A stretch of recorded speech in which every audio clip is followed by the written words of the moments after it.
My wife said she was helping my stepdaughter connect with her biological father. She needs him in her life, if you can't accept that you know where the door is. I said nothing. I accepted the Dubai transfer. But when I started receiving strange calls, saw financial statements I couldn't explain, and discovered my daughter was lying to me, I realized something deeper was happening, and it was going to destroy everything. Hello everyone, welcome to our story. Please subscribe to the channel, and let us know where you're watching from. We want to remind you, this story contains fictional elements added to enhance educational value. Any names or settings that coincide with real life are purely coincidental, but the message is entirely true. My name is Marcus Morrison. I'm 55 years old, an architect in Boston, who spent the last 22 years believing I understood what it meant to build a life. Not just buildings, those came easily. Blueprints, steel, glass, concrete. Those made sense. But a marriage, a family, a home where love was as solid as the foundation beneath it. That's what I thought I'd built. Until the moment Helena walked through the front door with her suitcase and that red lipstick. It was 6:15 in the evening. I know because I looked at my watch, the Omega she'd given me for our 15th anniversary. The light outside was that particular shade of late September gold that makes everything look like it's already gone. I was sitting in the living room, reading the newspaper, doing what I did most nights when Helena worked late at the salon. 22 years of this. 22 years of this routine, this comfortable settling into evening, this assumption that tomorrow would look exactly like today. The house was quiet in that particular way it gets when you've been married a long time. Not peaceful exactly, just settled. The kind of quiet where you don't notice anything is wrong until it is. I heard the car pull into the driveway, the sound of the garage door opening.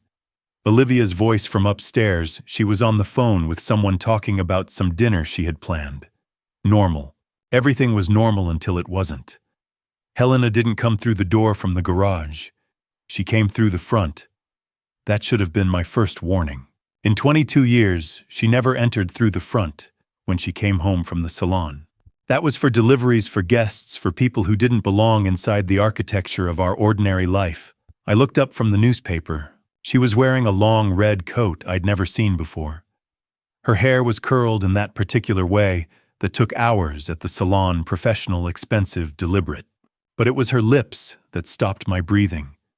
Red lipstick. The kind of red that doesn't belong in a house with beige furniture and watercolor paintings of New England coastlines. The kind of red that belongs in restaurants with dim lighting and glasses of wine that cost more than a bottle. And the suitcase. One of our good ones. The set I'd bought her 5 years ago when we took that trip to Italy. A trip that, looking back now, was when everything started to crack in ways I didn't notice at the time. Marcus, she said.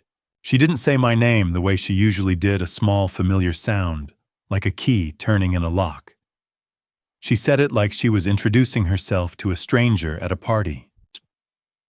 Hi, I said, still holding the newspaper, waiting for the sentence to make sense.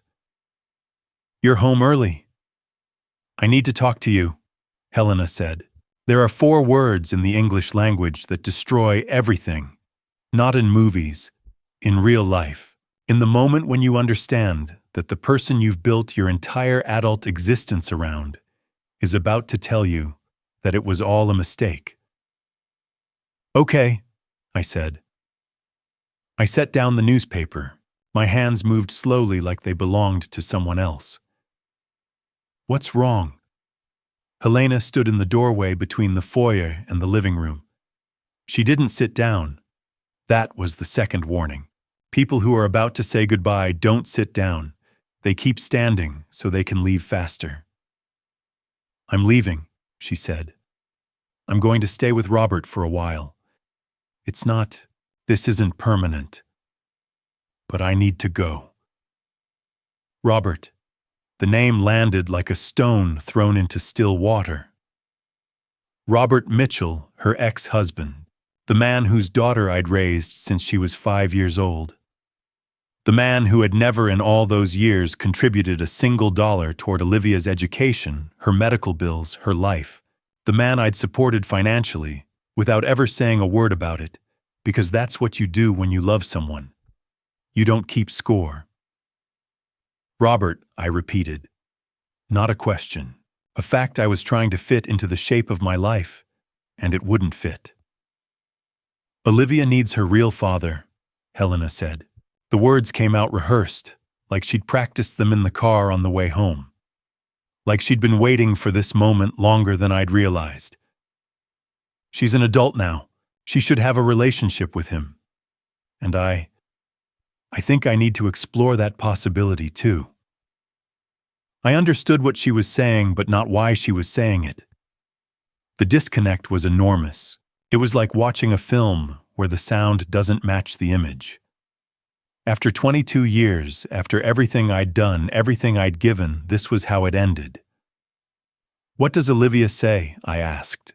Helena's eyes flickered away from mine. She understands. That word understands was the third warning. Children don't understand. Young adults don't understand. What they do is accept. What they do is go along. And when they go along with something that big, it usually means they've known about it longer than you have. Has she known about this? I asked. Helena didn't answer. She looked toward the staircase as if she was calculating the distance between herself and the front door. Above us, Olivia's voice had stopped. The phone call had ended. There was only silence now, which somehow felt louder than anything she could have said. I'll call you, Helena said. I just need some time to think, to remember who I am outside of this. Outside of this. Outside of me. That's what she meant, though she didn't say it. I watched her pick up the suitcase. I watched her turn and walk back toward the front door. I could have stood up. I could have said something, argued, pleaded, done any of the 1,000 things men are supposed to do when their wives are leaving them. Instead, I sat very still. The door opened. The evening air came in cool and indifferent. Helena paused for just a moment. For a moment I thought she might turn around. I thought she might say something true. But she didn't. She just walked out into the September evening, and I heard the sound of her car pulling out of the driveway. I sat alone in the living room with my newspaper and my expensive watch, and the weight of a realization settling into my chest like stone my wife had left me. My daughter had known and said nothing. And somewhere in that silence was a truth I wasn't ready to understand yet, that this wasn't about love at all. It was about something darker, something calculated, but I didn't know that yet. All I knew was that the life I'd built, the life I'd spent 22 years constructing brick by brick, was collapsing in front of me. And my daughter upstairs in her room was keeping secrets. Sitting alone in my Dubai apartment 3 weeks later, I thought about how we got here. But the truth is, I didn't plan to be in Dubai at all. I'd turned down this job offer 3 times over the past 5 years. Every time the firm called with another opportunity, better money, prestigious project, global experience, I'd said no. Not because the work didn't interest me, but because I couldn't leave Boston. I couldn't leave Olivia. I couldn't leave the life I'd built. Then Helena walked out with her suitcase and that red lipstick. For the first week, I stayed in the house. I told myself I was waiting for her to come back, but the truth was I couldn't move. I sat in the living room where she'd told me she was leaving. I stared at the doorway where she'd stood. I listened to the silence where my daughter used to talk on the phone. On the 8th day, I called my office. I'm accepting the Dubai transfer, I said. The senior partner didn't ask questions. He'd heard about Helena. This was a small firm, and everyone knew everyone's business. How long? He asked. 6 weeks, I said. Maybe longer. It wasn't running away. That's what I told myself on the plane. It was thinking space. It was distance. It was the only way I could survive without the walls of my home crushing me. But sitting in this apartment overlooking a city I didn't recognize, with nothing but the sound of traffic below and my own thoughts above, I realized I was running. I was running from a question I couldn't answer. How had I gotten this wrong? 22 years. That's how long I'd been a father to a child who wasn't mine.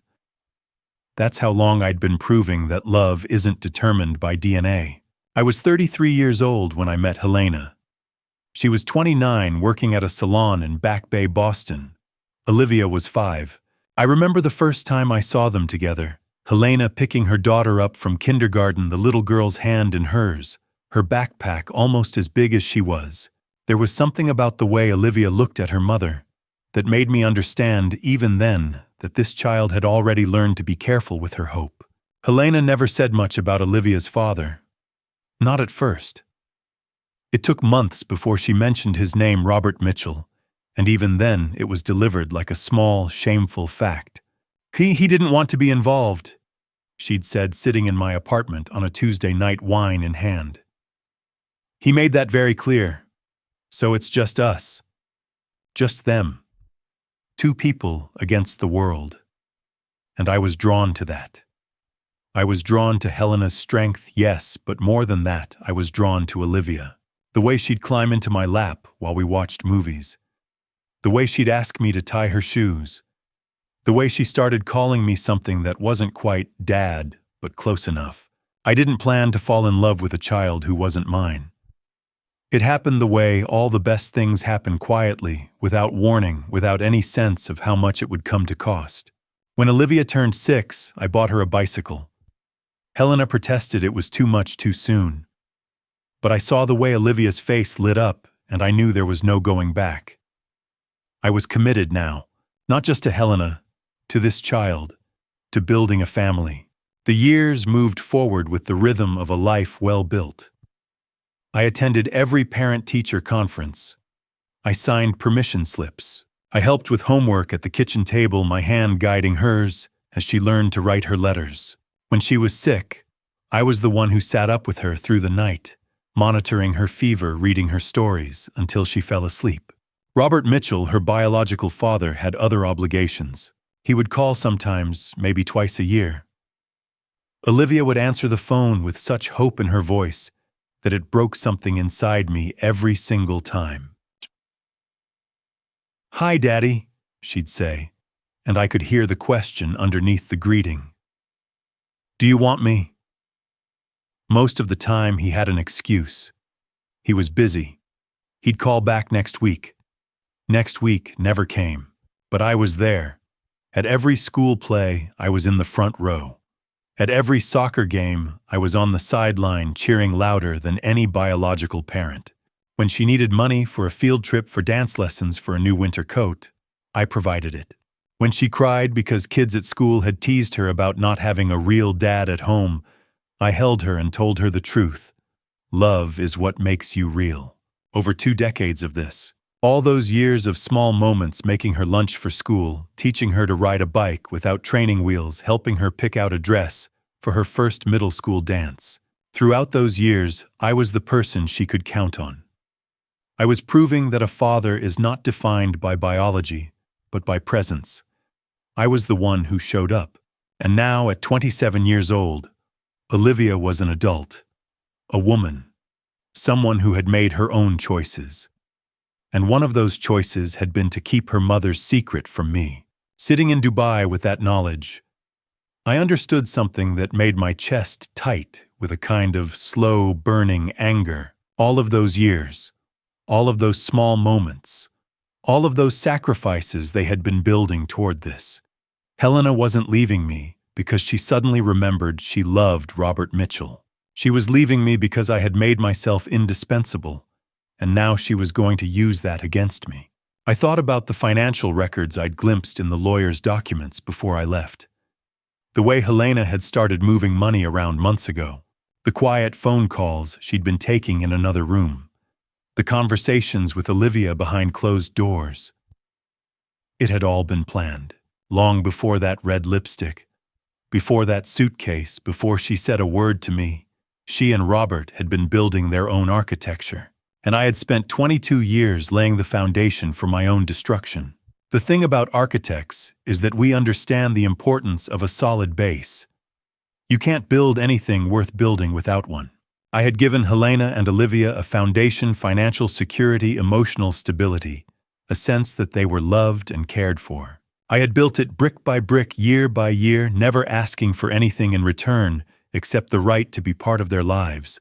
But love had been the weakness in my design. I had believed that if I was good enough, if I was present enough, if I sacrificed enough, then I would be enough. I would be more than just the stepfather. I would be the father that mattered, the father that stayed, and for a while I was. For those 22 years, I was everything. But in the end, I was just a structure. And structures can be abandoned. They can be left behind when something shinier appears. When money appears. When the biological imperative father and daughter reunited suddenly seems more important than the years of actual presence. I didn't know what to do with this realization. I couldn't cry.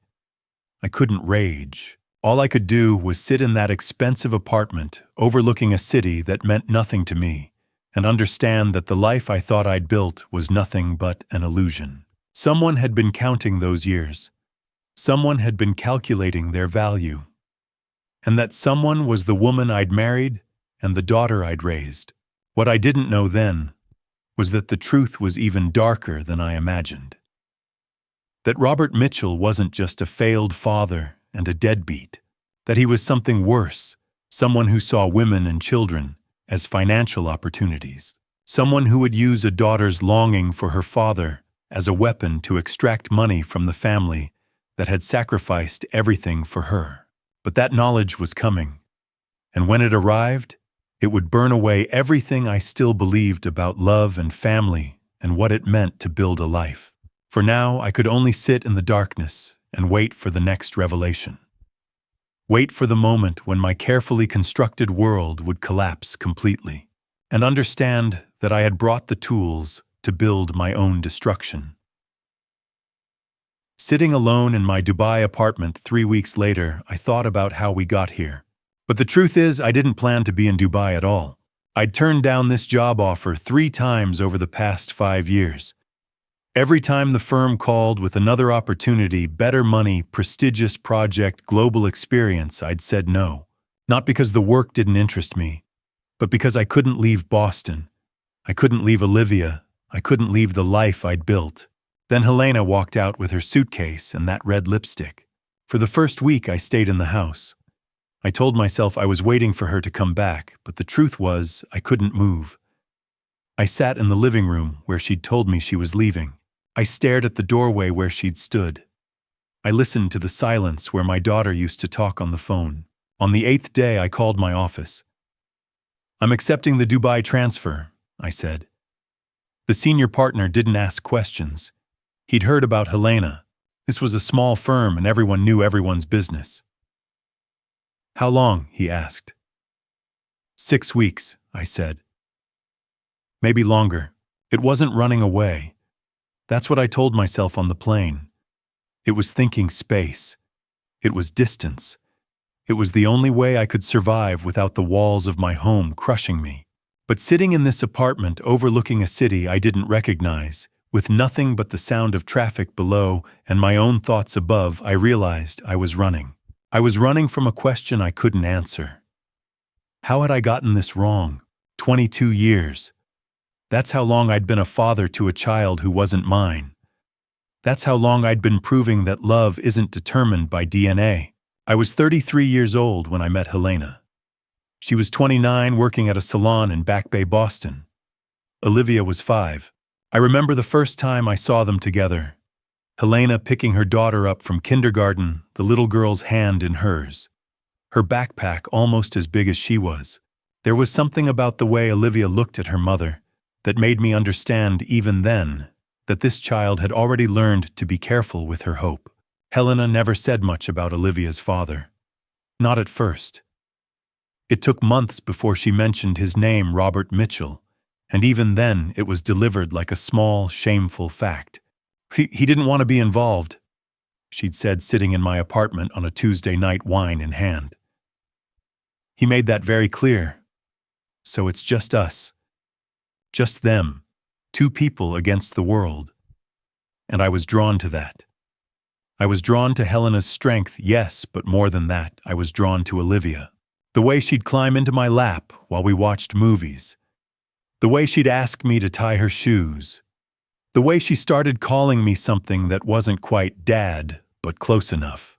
I didn't plan to fall in love with a child who wasn't mine.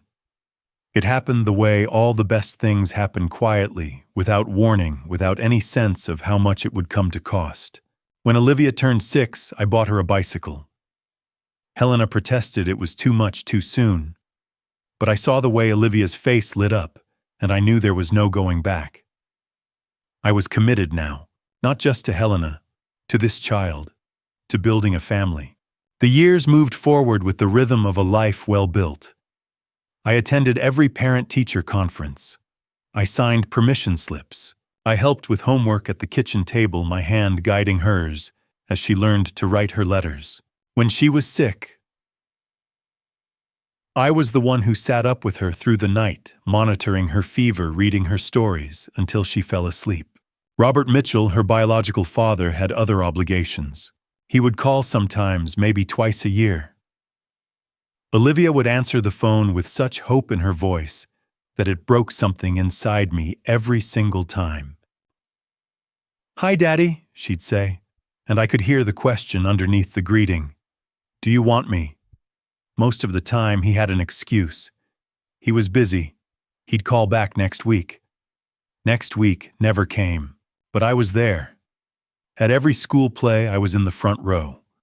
At every soccer game, I was on the sideline cheering louder than any biological parent. When she needed money for a field trip, for dance lessons, for a new winter coat, I provided it. When she cried, because kids at school had teased her about not having a real dad at home, I held her and told her the truth. Love is what makes you real. Over 2 decades of this. All those years of small moments, making her lunch for school, teaching her to ride a bike without training wheels, helping her pick out a dress for her first middle school dance. Throughout those years, I was the person she could count on. I was proving that a father is not defined by biology, but by presence. I was the one who showed up. And now, at 27 years old, Olivia was an adult. A woman. Someone who had made her own choices. And one of those choices had been to keep her mother's secret from me. Sitting in Dubai with that knowledge, I understood something that made my chest tight with a kind of slow, burning anger. All of those years, all of those small moments, all of those sacrifices they had been building toward this. Helena wasn't leaving me because she suddenly remembered she loved Robert Mitchell. She was leaving me because I had made myself indispensable, and now she was going to use that against me. I thought about the financial records I'd glimpsed in the lawyer's documents before I left. The way Helena had started moving money around months ago. The quiet phone calls she'd been taking in another room. The conversations with Olivia behind closed doors. It had all been planned. Long before that red lipstick, before that suitcase, before she said a word to me, she and Robert had been building their own architecture. And I had spent 22 years laying the foundation for my own destruction. The thing about architects is that we understand the importance of a solid base. You can't build anything worth building without one. I had given Helena and Olivia a foundation, financial security, emotional stability, a sense that they were loved and cared for. I had built it brick by brick, year by year, never asking for anything in return except the right to be part of their lives. But love had been the weakness in my design. I had believed that if I was good enough, if I was present enough, if I sacrificed enough, then I would be enough. I would be more than just the stepfather. I would be the father that mattered, the father that stayed. And for a while I was. For those 22 years, I was everything. But in the end, I was just a structure. And structures can be abandoned. They can be left behind when something shinier appears. When money appears. When the biological imperative father and daughter reunited suddenly seems more important than the years of actual presence. I didn't know what to do with this realization. I couldn't cry. I couldn't rage. All I could do was sit in that expensive apartment, overlooking a city that meant nothing to me, and understand that the life I thought I'd built was nothing but an illusion. Someone had been counting those years. Someone had been calculating their value, and that someone was the woman I'd married and the daughter I'd raised. What I didn't know then was that the truth was even darker than I imagined. That Robert Mitchell wasn't just a failed father and a deadbeat. That he was something worse, someone who saw women and children as financial opportunities. Someone who would use a daughter's longing for her father as a weapon to extract money from the family that had sacrificed everything for her. But that knowledge was coming, and when it arrived, it would burn away everything I still believed about love and family and what it meant to build a life. For now, I could only sit in the darkness and wait for the next revelation. Wait for the moment when my carefully constructed world would collapse completely, and understand that I had brought the tools to build my own destruction. I was scrolling through social media 3 weeks after Helena left when I saw something that made my chest seize. It was her Helena in a photo posted just hours earlier. She was wearing a red dress I'd never seen before. Her hair swept back by ocean wind, laughing at something or someone just outside the frame. Behind her was a beachfront resort, the kind with infinity pools and cabanas. The kind Robert Mitchell could never have afforded. The caption read, "Finally found my way home." 2 red hearts. A sunset emoji. I stared at the image for a long moment, my phone trembling in my hand. The timestamp told me everything I needed to know. The photo was taken 3 days after Helena left Boston. 3 days. Which meant she hadn't driven to Robert's apartment in the city. She'd gone directly to him, wherever he was, and they'd booked a resort together. They'd planned this. Not hastily, not in the heat of some sudden passion. This had been coordinated, arranged. I zoomed in on the background. There was a third silhouette at the edge of the photo, blurred, half cut off by the frame.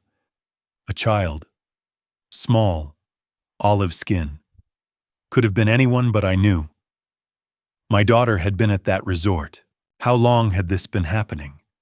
How many conversations had I missed? How many glances between Helena and Robert at school pickups or parent-teacher conferences had I overlooked? And Olivia, Olivia, had she known the entire time I set the phone down on the table and stared at my hands. They were shaking. 22 years. 2 decades of believing I was building something real, and in the span of 3 days, the entire architecture of my life had been reduced to rubble. Not by accident, not by circumstance, by calculation. I thought about the Italy trip we'd taken 2 years ago.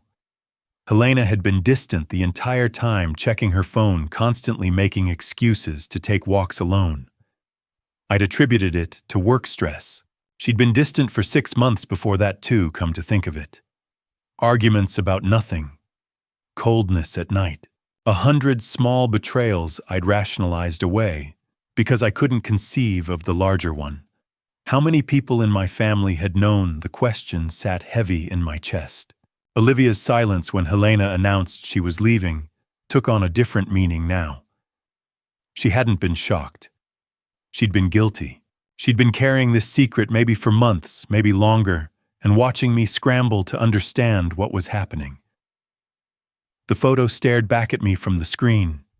Helena's smile, that red dress, the ocean behind her, the resort that meant money. Robert's money, maybe, or something worse, something I hadn't uncovered yet. I opened my laptop and did what I should have done weeks earlier.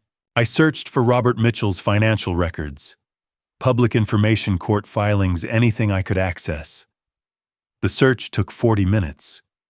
What I found made my stomach drop. Robert Mitchell had no legitimate income, no employment record for the past 3 years, but he had access to capital. Recent property transfers, a offshore account mentioned in a custody dispute from 7 years ago. And most damning of all, a bankruptcy filing that had been sealed suggesting fraud. He was broke. Or worse, he was involved in something that required him to hide money. Yet he'd somehow afforded a luxury resort with my wife. I closed the laptop and poured myself a drink I didn't want. The Dubai apartment was silent, except for the distant sound of traffic and the ocean far below. The city lights were beginning to flicker on as evening fell, and I sat in the growing darkness without turning on any lamps. The logical part of my brain began to work through the possibilities. Helena wasn't stupid. She wouldn't leave a comfortable life, the house we'd built together, the life I'd provided for a man without money, unless there was something in it for her, unless there was a plan. What if this wasn't about passion at all? What if Robert had promised her something? Money, maybe. Or the illusion of it. What if the two of them, or the three of them, including Olivia, were building something together, something financial? Something that required me to be removed from the equation. The thought should have terrified me. Instead, it clarified something. It gave shape to the formless dread I'd been carrying since I arrived in Dubai. This wasn't a marriage ending. This was a scheme unfolding, and I had no idea how deep it went. I picked up my phone and scrolled back through social media. Looking at past photos now, I could see it. The small shifts in Helena's expression when Robert was mentioned. The way Olivia's cheerfulness had dimmed over the past year. The careful compositions of their family photos, Helena always positioning herself slightly away from me, always with a guardedness I'd mistaken for stress. I'd been so focused on building on being present, on proving that fatherhood was more than DNA, that I'd missed the simplest truth. Sometimes people betray you not because they're evil, but because they've made a calculated decision that you're in the way. I set the phone down and looked out at the Dubai skyline.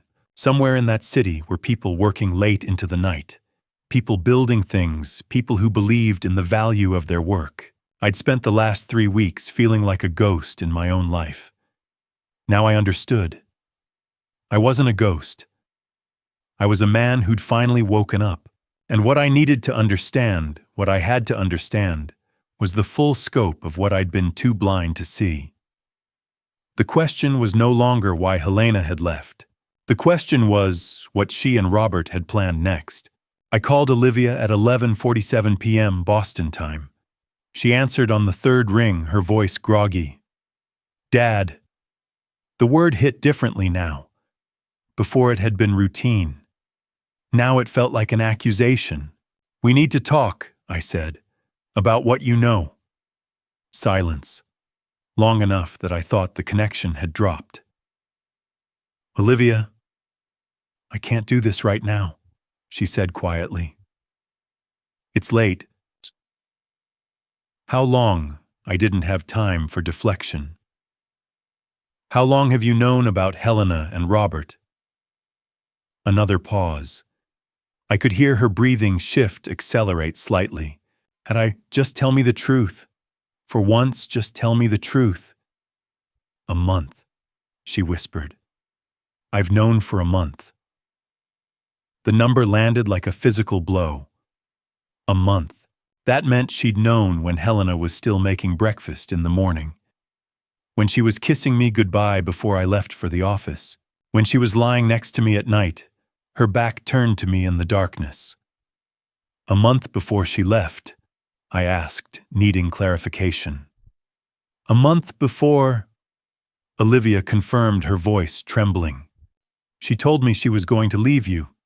She said she was going to be with Robert." "How did she tell you?" I asked. Just like that.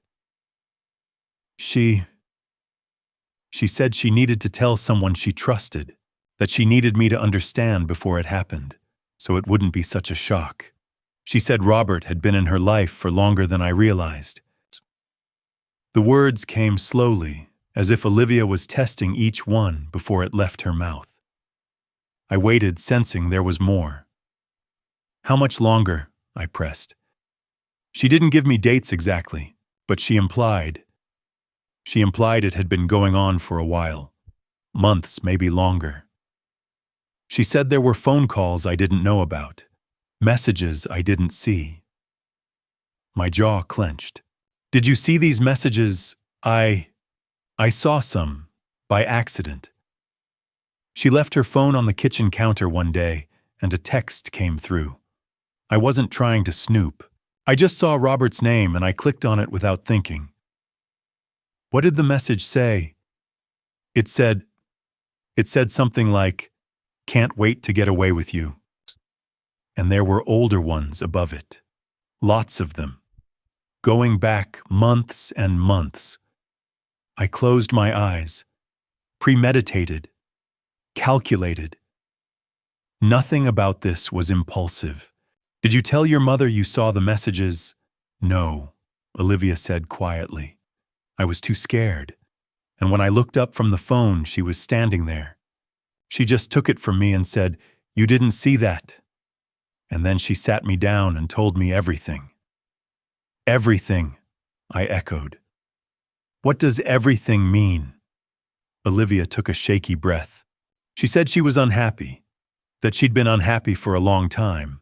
She said Robert made her feel alive again, and that she was going to leave, and that I had to keep it secret, because if you found out before she actually left, you'd do something drastic. Like what? She said you'd freeze the bank accounts, that you'd try to keep me away from her. She said if I told you, I'd lose her forever. She said the only way I could keep my relationship with her was to let her go, without fighting, without telling you, without trying to stop her. The manipulation was so complete, so thorough, that I felt almost sick hearing it articulated. Did she tell you anything else? I asked carefully. And anything about plans? About where she was going? Not at first. But then she mentioned a weekend. She said Robert had booked somewhere nice and that she wanted me to go with them before everything changed. She said it would be our last family weekend together in a way, that we needed to bond before the transition. My mind immediately went to the photo, the resort, the red dress, the silhouette. Did you go? I asked, even though I already knew the answer from that third shadow in the photograph. Yes. Olivia said, her voice small. Just one weekend. And it was so strange, Dad. Watching them together, watching her with him. She was different around him. Lighter, like she'd been holding her breath my whole life and finally let it out. I wanted to ask if she saw anything inappropriate between them, if she understood what she was witnessing. But I pushed that aside for now. Olivia, I need to ask you something, and I need you to answer me honestly. Did your mother threaten you to keep you quiet? Long silence. When she spoke again, her voice was barely audible. She said if I told you anything, you'd hate me. She said you'd think I was taking her side, and you'd punish me for it. She said you'd either throw her out of the house or throw me out, and either way I'd lose my family. She made it sound like by keeping quiet, I was protecting everyone. Protecting you. Protecting her. Protecting us. Every sentence was another revelation of how thoroughly Helena had orchestrated this. Not just leaving, but ensuring her exit would be clean. Ensuring our daughter would be complicit through fear. I'm not angry at you, I said firmly. I want you to understand that. You were put in an impossible position by someone you trusted. That's not your fault. But I should have told you, Olivia said through tears. I know that now. I should have come to you the moment she told me. You were scared, and you loved your mother. That doesn't make you a traitor. Over the next 30 minutes, as Olivia slowly opened up, I began to understand the full architecture of Helena's deception. Not all at once, but piece by piece. A detail here, a confession there. Olivia revealing only what she felt comfortable revealing, the way a victim gradually gains the courage to speak about their trauma. By the time we hung up, I had enough. Enough to know that this wasn't a marriage ending. This was a conspiracy unfolding. And I needed to talk to a lawyer. I didn't sleep.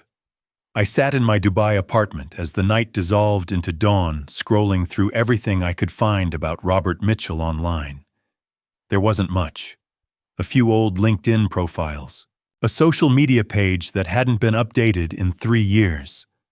A business registration from 2015 that listed him as co-owner of a real estate venture that appeared to have dissolved. The absence of information was almost as damning as information itself.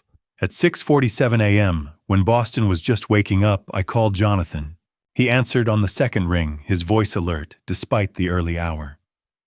We'd been friends since Harvard Law, though I'd never needed his services until now. "Marcus, what's wrong?" I told him everything. The photo, the resort, Olivia's confession, the timeline of Helena's affair, the threats she'd made to keep Olivia silent. By the time I finished, there was a long pause on the other end of the line. "Okay," Jonathan said, his lawyer voice settling in like armor. "First question. Do you have documentation of any of this? The photo, obviously. But anything else, emails, text messages, anything in writing?" "Just the photo she posted publicly. And Olivia's testimony. She saw messages between Helena and Robert. Messages on Helena's phone not forwarded to you." "No. Olivia saw them but didn't screenshot anything." "That's a problem," Jonathan said matter-of-factly. "But not insurmountable. Second question, does Helena have access to your joint accounts?" "Yes. She's on everything. Checking savings investment accounts. We have about $580,000 in liquid assets." I heard Jonathan's intake of breath. "Has she made any withdrawals since she left?" "I haven't checked. I didn't think to. Check now. Call me back in 10 minutes. I pulled up my banking app with shaking hands. What I found made my stomach drop. 4 days after Helena left, she'd withdrawn $45,000 from our joint savings account. 3 days later, another $30,000. And just yesterday, while I was sitting in the dark in my Dubai apartment, she'd transferred $50,000 to an account I didn't recognize. I called Jonathan back immediately. $125,000, I said, in the last 3 weeks. "Shit," Jonathan said quietly. "Okay, that's actually helpful. That's evidence of intent to dissipate marital assets. That's something we can work with in court.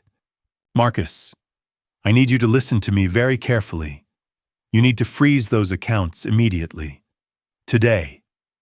You need to get a temporary restraining order against Helena preventing further withdrawals, and you need to do it before she realizes what you're doing.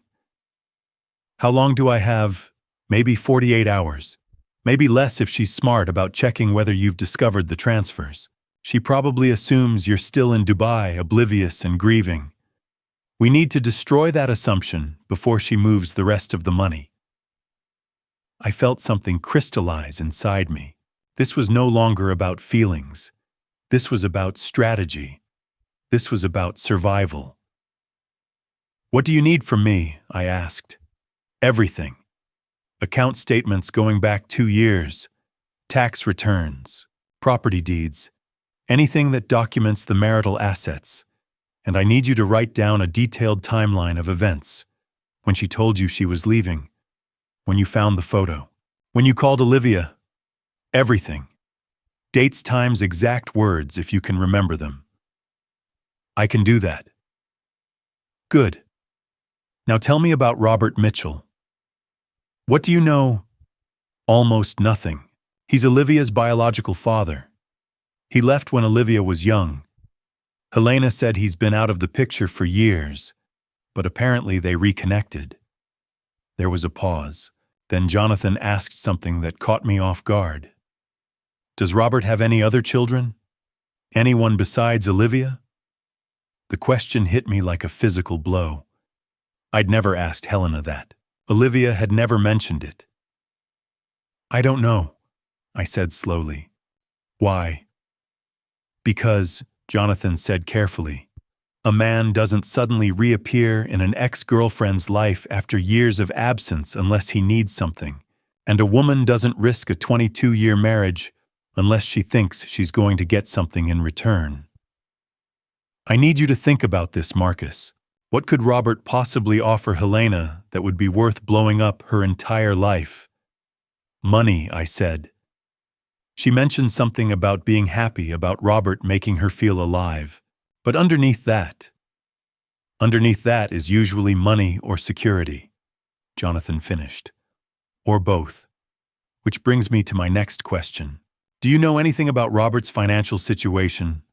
Is he wealthy? Does he have family money, inheritance prospects? I thought about the resort, the way Helena had looked in that photo, not like a woman in love, but like a woman on vacation. Deliberate, posed, calculating. I don't know, I admitted. When he was with Helena the first time, he was broke. She said he couldn't even afford child support. But people change. He could have made money. He could have inherited something. Or, Jonathan said, he could be broke and desperate. Those are usually the people who blow things up, Marcus. They make reckless choices. I'm going to have an investigator look into Robert Mitchell's background. Financial records, property ownership, tax filings, court records, everything. Because if Helena is transferring marital assets to Robert, that's a much bigger problem than just infidelity. What do you mean? I mean that if she's moving money to him in anticipation of a divorce, that's potentially fraud. That's potentially money laundering. But more importantly, it suggests Robert has some kind of hold over her. Some kind of leverage. And I want to know what it is. The words hung in the air between us. I'll start looking now, I said. Marcus, there's something else you need to understand. Jonathan's voice softened slightly. If we go down this road, if we pursue this aggressively, it's going to get ugly. Helena's going to hire her own lawyer. She's going to fight back. There's going to be a massive financial and emotional battle. There's going to be discovery, depositions, the works. Are you prepared for that? I thought about my daughter crying on the phone at midnight. I thought about Helena's calculated manipulation. I thought about $125,000 disappearing into accounts I didn't recognize. Yes, I said. I'm prepared. Okay, then here's what we're going to do. You're going to gather every document you can access remotely. Send them to me encrypted. I'm going to file an emergency motion for temporary restraining order first thing Monday morning. That will freeze the joint accounts and prevent Helena from making any more transfers. By Monday afternoon, she'll know you're fighting back. By Tuesday, she'll have hired her own counsel. By Wednesday, we'll be in discovery. And Robert Mitchell? I asked. Let me worry about him, Jonathan said. My investigator is already making calls. If there's something there, and based on what you're telling me, there definitely is, we'll find it. We need to understand what Robert really needs from Helena. Money, inheritance, access. Something else. Once we know that we know how to dismantle this. After we hung up, I sat with my laptop and began the work of documenting everything. The timeline, the amounts, the transfers, the photo with its timestamp. By the time I finished, it was nearly noon in Boston, and I had enough material to fill 3 legal briefs. I attached everything to an encrypted email and sent it to Jonathan with a single line. Let's burn this down. His response came back within minutes Monday morning. Be ready. And Marcus, I have a feeling we're going to find out that Robert Mitchell isn't who Helena thinks he is. Jonathan called me at 2:15 a.m. Dubai time. I was still awake, so the sound of his voice didn't startle me, just confirmed that he'd found something. I have someone here who wants to talk to you, he said without preamble. His name is William Brennan. He knows Robert Mitchell. He called my office about an hour ago. Why would... Just listen, Jonathan said. William, go ahead. There was a shuffle of the phone. A man's voice, hesitant, slightly hoarse, like he'd been smoking or had been sick. Mr. Morrison, I'm William Brennan. I worked with Robert back in the day. Real estate. And I heard through the grapevine that you and Robert's ex are involved now. With each other. And I thought you should know what you're dealing with. Something in his tone made my skin crawl. Go ahead, I said. Robert has a son, William said. His name is Ethan. He's 10 years old, lives in New York, with his mother Sarah. Robert hasn't seen the kid in 8 years. He's never paid a dime in child support. Sarah took him to court about 3 years ago, tried to get a support order, and Robert just disappeared, changed his phone number, moved. The court issued a judgment against him for $67,000 in back support, plus ongoing monthly payments. Last I heard, Sarah's still trying to collect. I felt something cold settle in my chest. $67,000, plus ongoing support for a 10-year-old boy. There's more, William continued. Robert's in debt, serious debt. He got into real estate speculation a few years back, flipping properties, high leverage, the whole thing. Market crashed, he lost everything. Then he got into gambling, Atlantic City mostly. Poker games. He owes money to some serious people, Mr. Morrison. I'm talking 6 figures. Loan sharks, private lenders, people who don't take kindly to being stiffed. How much? I asked. Best estimate $230,000, maybe more if you count the interest. He's been dodging calls for months. His phone number changes every few weeks. He's living off the grid, basically. Jonathan leaned back into the conversation. William, you said you reached out to my office. Why? Because I heard Robert reconnected with your wife, William said. And I know how Robert operates when he's desperate. He's charming. He's smooth. He knows how to convince women he's changed, that he's going to be different this time. But the truth is, he's a black hole. He sucks everything in and gives back nothing. And I got worried that if he's targeting her, he's probably targeting her money. The room seemed to tilt around me. Everything suddenly made sense. Her careful planning, her withdrawals from our accounts, her need for Robert to whisk her away to a resort before I could fight back. This wasn't a love affair. This was a financial transaction. Is there anything else? Jonathan asked, his voice sharp now. He was seeing what I was seeing. Yeah, William said. Robert mentioned something to me about 6 months ago when I ran into him at a bar. He was drunk. He said something about a score, about finally getting his life together. I didn't think much of it at the time, but now, I think he was planning this. Planning to get back with your wife. Planning to take her money and disappear. Did he say where he was planning to go? Jonathan asked. No.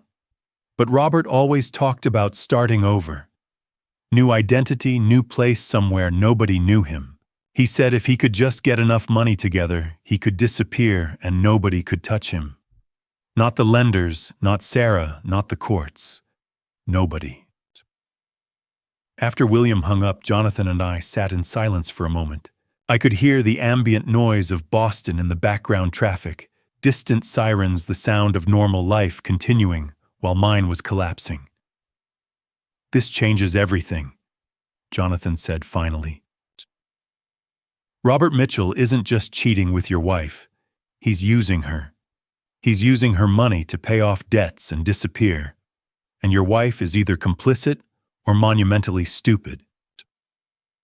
Which one do you think it is? I asked. I think she knows, Jonathan said. I think she understands exactly what Robert is, and she's decided that freedom from you is worth the financial hit. But more than that, I think she manipulated Olivia into staying silent, knowing that once she left, Olivia would likely want to be with her biological father. She's betting that blood runs deeper than loyalty to you. And she's using your daughter's emotional attachment to Robert as part of her exit strategy. The words landed like stones in water. My wife hadn't just abandoned me. She'd calculated that my daughter would abandon me too. So Olivia, I started. Olivia was trapped, Jonathan said firmly. She was forced to choose between loyalty to her mother and honesty with you.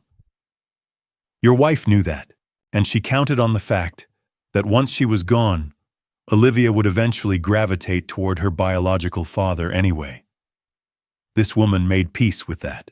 She probably even told herself it was for the best, that Olivia would be happier with Robert, that this was a natural outcome of blood relations. She's wrong, I said. Olivia is nothing like— I know, Jonathan interrupted gently. But she has convinced herself otherwise. People are very good at rationalizing their own betrayals, Marcus, especially when those betrayals serve them. I thought about the photo. My wife in that red dress, the calculated composition, the deliberate happiness. She wasn't just running away from me. She was running away with the assumption that my daughter would run away too eventually. What do we do now? I asked. We use this, Jonathan said. We use William's testimony. We use the court judgment against Robert.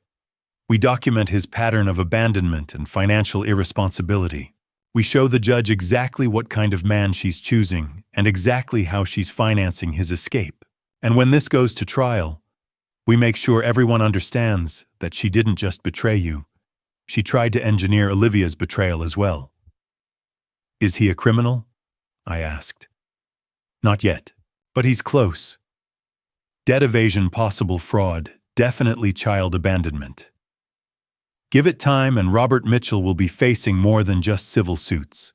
The question is whether she goes down with him or comes to her senses first. I thought about Olivia upstairs in her bedroom keeping secrets. I thought about the manipulation layer upon layer designed to ensure that everyone would eventually leave me. She wasn't coming to her senses. She was already gone, and she'd taken my daughter with her, not physically, but emotionally. That was the cruelest part of all. Send me everything, I said. All of William's information, the court judgment, everything. I want to know every detail of who Robert Mitchell really is. Already preparing the documents, Jonathan said. Marcus, I need you to understand something. Robert is desperate. Desperate people are unpredictable. When he finds out that you know about Ethan, about the debt, about his financial situation, he's going to panic. He might run. He might escalate.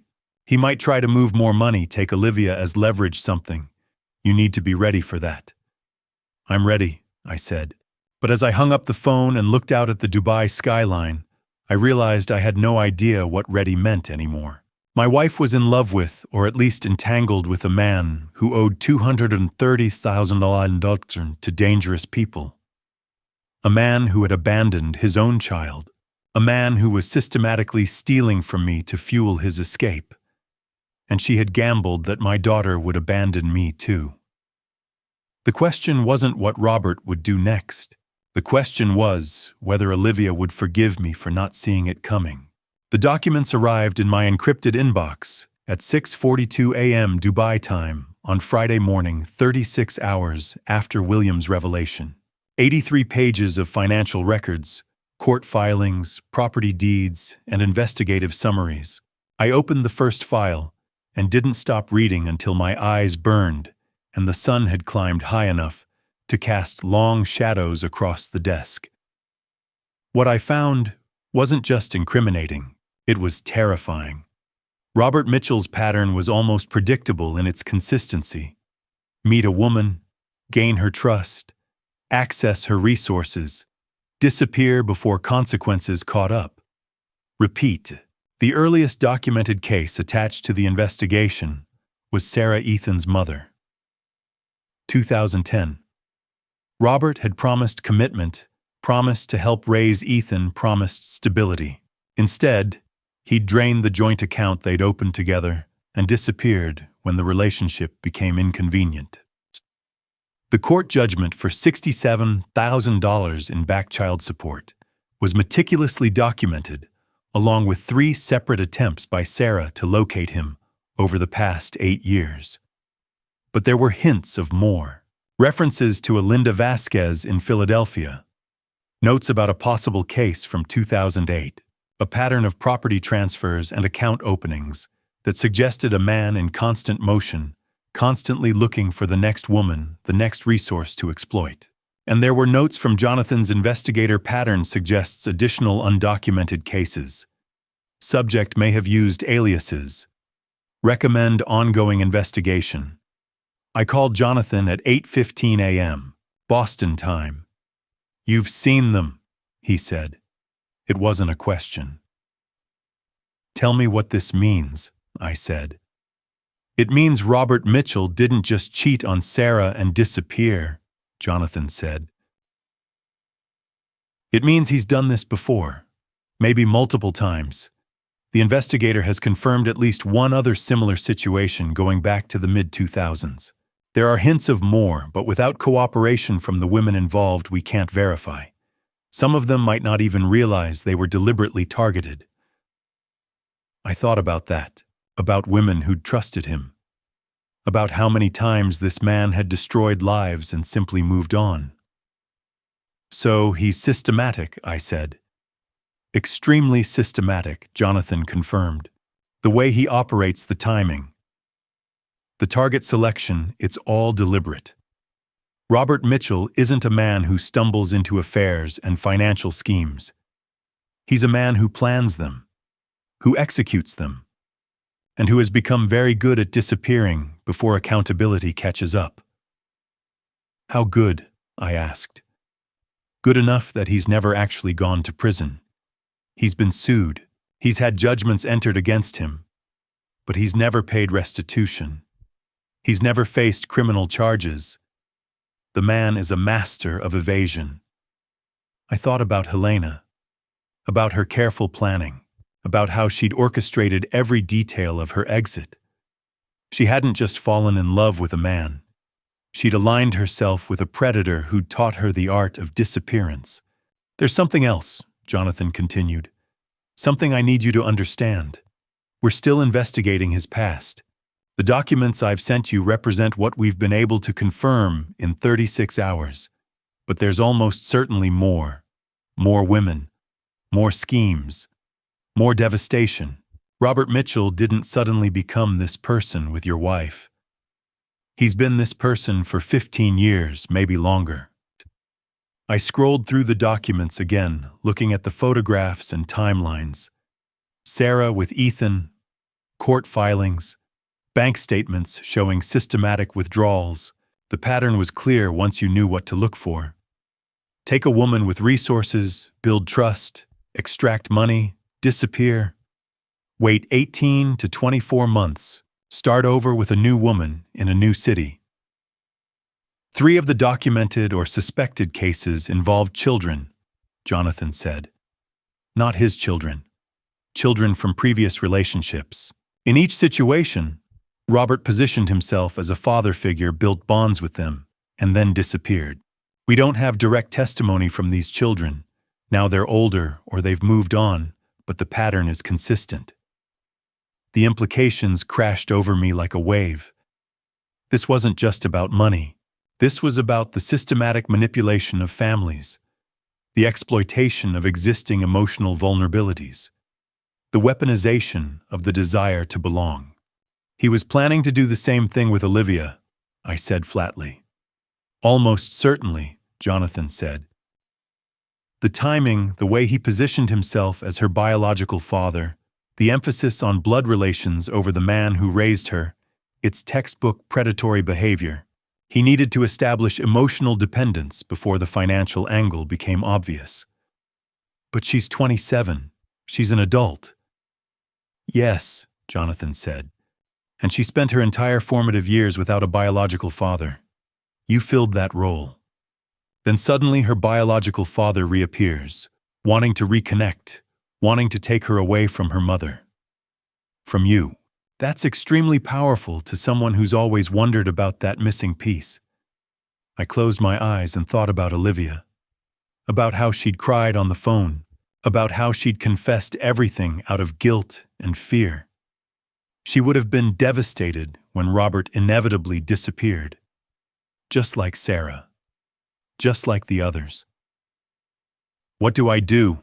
I asked. Jonathan's voice shifted. It became harder, more cautious.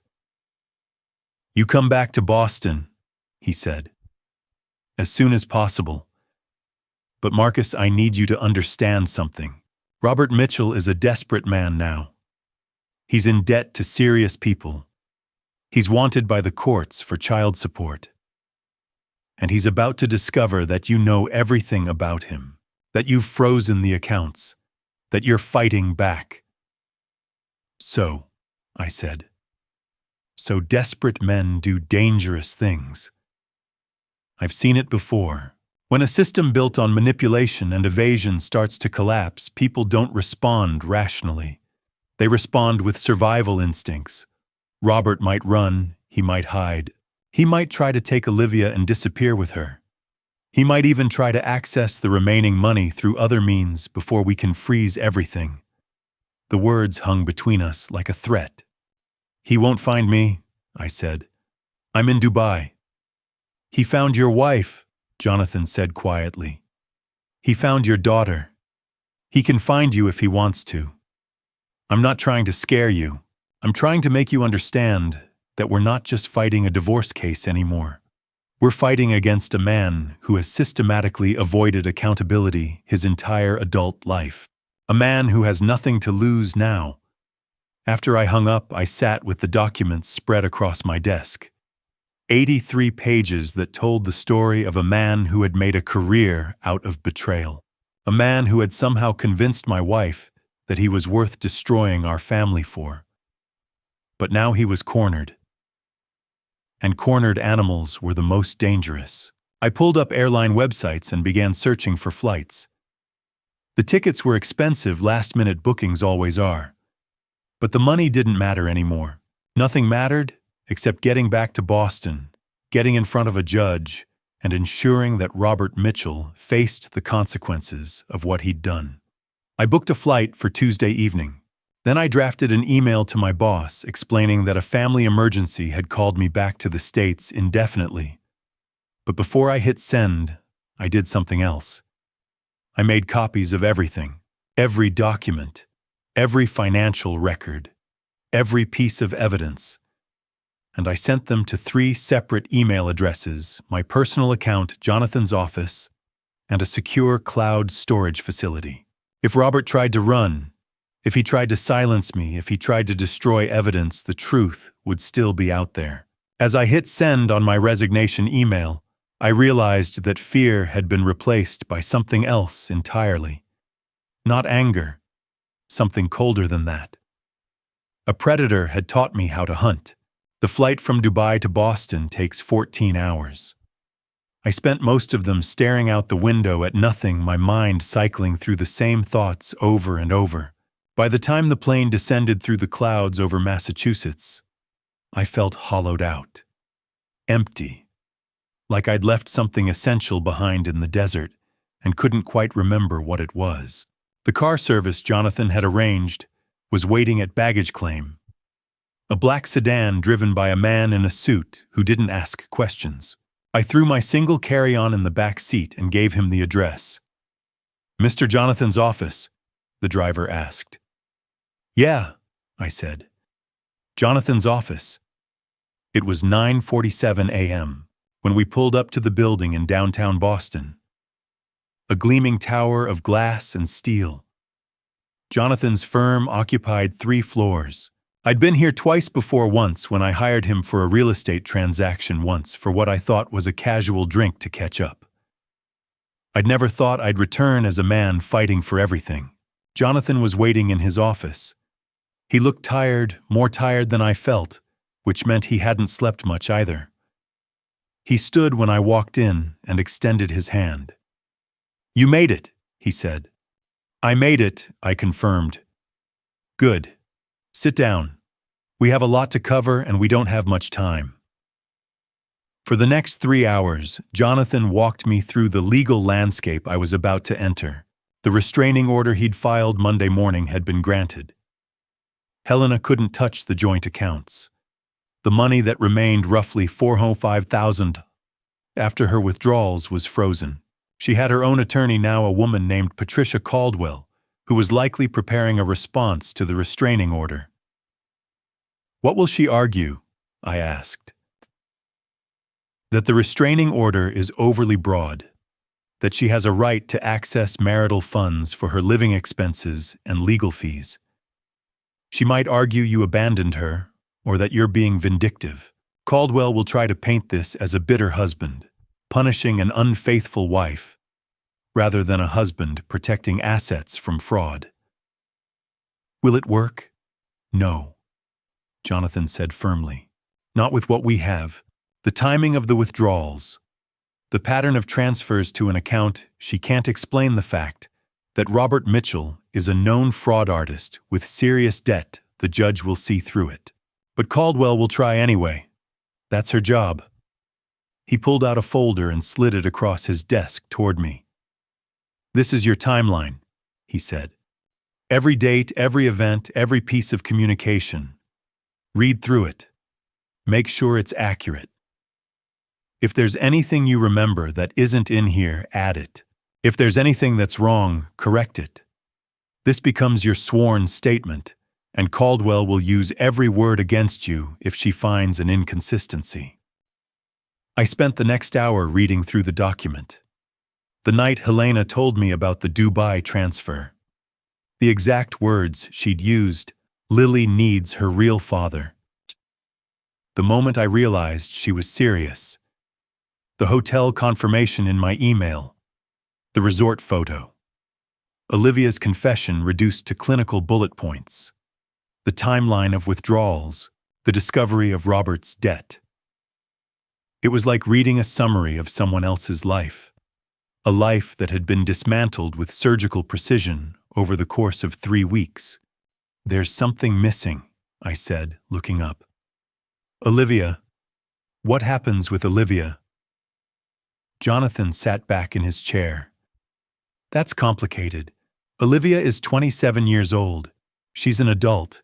She made a choice to stay silent about what she knew. That choice has consequences." The words struck me harder than I expected. "What kind of consequences?" I asked.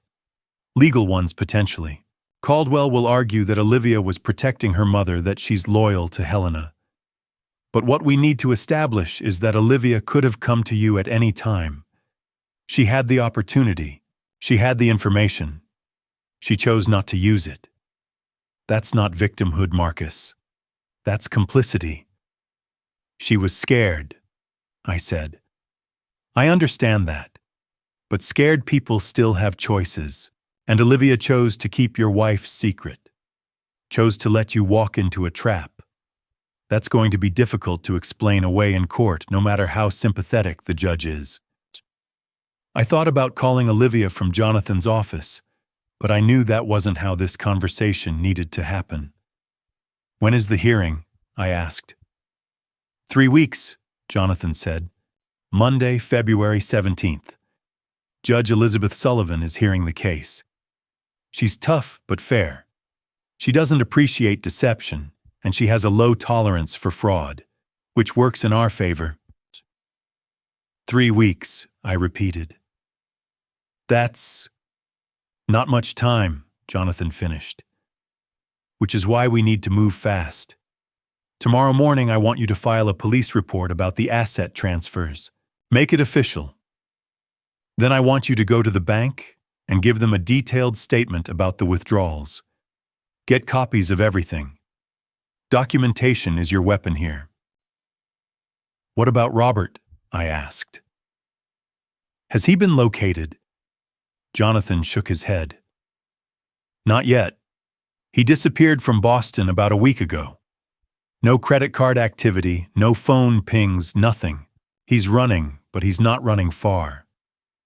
A man like that doesn't leave the Northeast. He's probably in New York or Connecticut somewhere he has connections. My investigator is still looking. After we finished, Jonathan walked me out to the elevator. As the doors opened, he put a hand on my shoulder. Marcus, I need you to understand something. This is going to get worse before it gets better. When Robert realizes you're in Boston, when he understands that you're not just going to roll over and disappear, he's going to panic. We've established that he's desperate. Desperate people do unpredictable things. I know, I said. Do you? Jonathan asked. Because I've been doing this for 25 years, and I've seen men like Robert react in ways that surprise everyone. He might run to Canada. He might try to kidnap Olivia and disappear. He might escalate. The point is, you need to be careful. You need to watch your back. I will, I said. I drove to my house in Brookline in the car service. It was still early afternoon, and the neighborhood was quiet. The house looked exactly as I'd left it. The grass needed mowing, the mailbox was overflowing. The driveway was empty because Helena had taken her car. I sat in the car for a long moment before I got out. Inside, everything felt wrong. The kitchen still smelled like her perfume. Her coffee mug was in the sink. The bed in our bedroom was unmade. I stood in the doorway and tried to remember the last time I'd slept in that bed with her. When had things become this broken? How had I not seen it? I cleaned up the coffee mug, made the bed, opened windows to let out her scent. Then I called Olivia. She answered on the second ring, her voice cautious. Dad, we need to talk, I said. In person. You're back, surprise in her voice now. I'm back, I need to see you. Can you come over? Yeah, I can come over. When?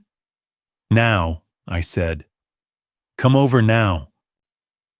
While I waited for Olivia, I made coffee and sat at the kitchen table with the documents spread out before me. The timeline, the financial records, the evidence of Helena's betrayal, the proof that Robert Mitchell was a predator who'd spent 15 years destroying families. And I thought about my daughter coming to see me, coming to a house that was no longer a home, coming to face the man whose life she'd helped dismantle through her silence. When Olivia knocked on the door 20 minutes later, I stood up and walked toward her. But I didn't embrace her. I waited for her to speak first.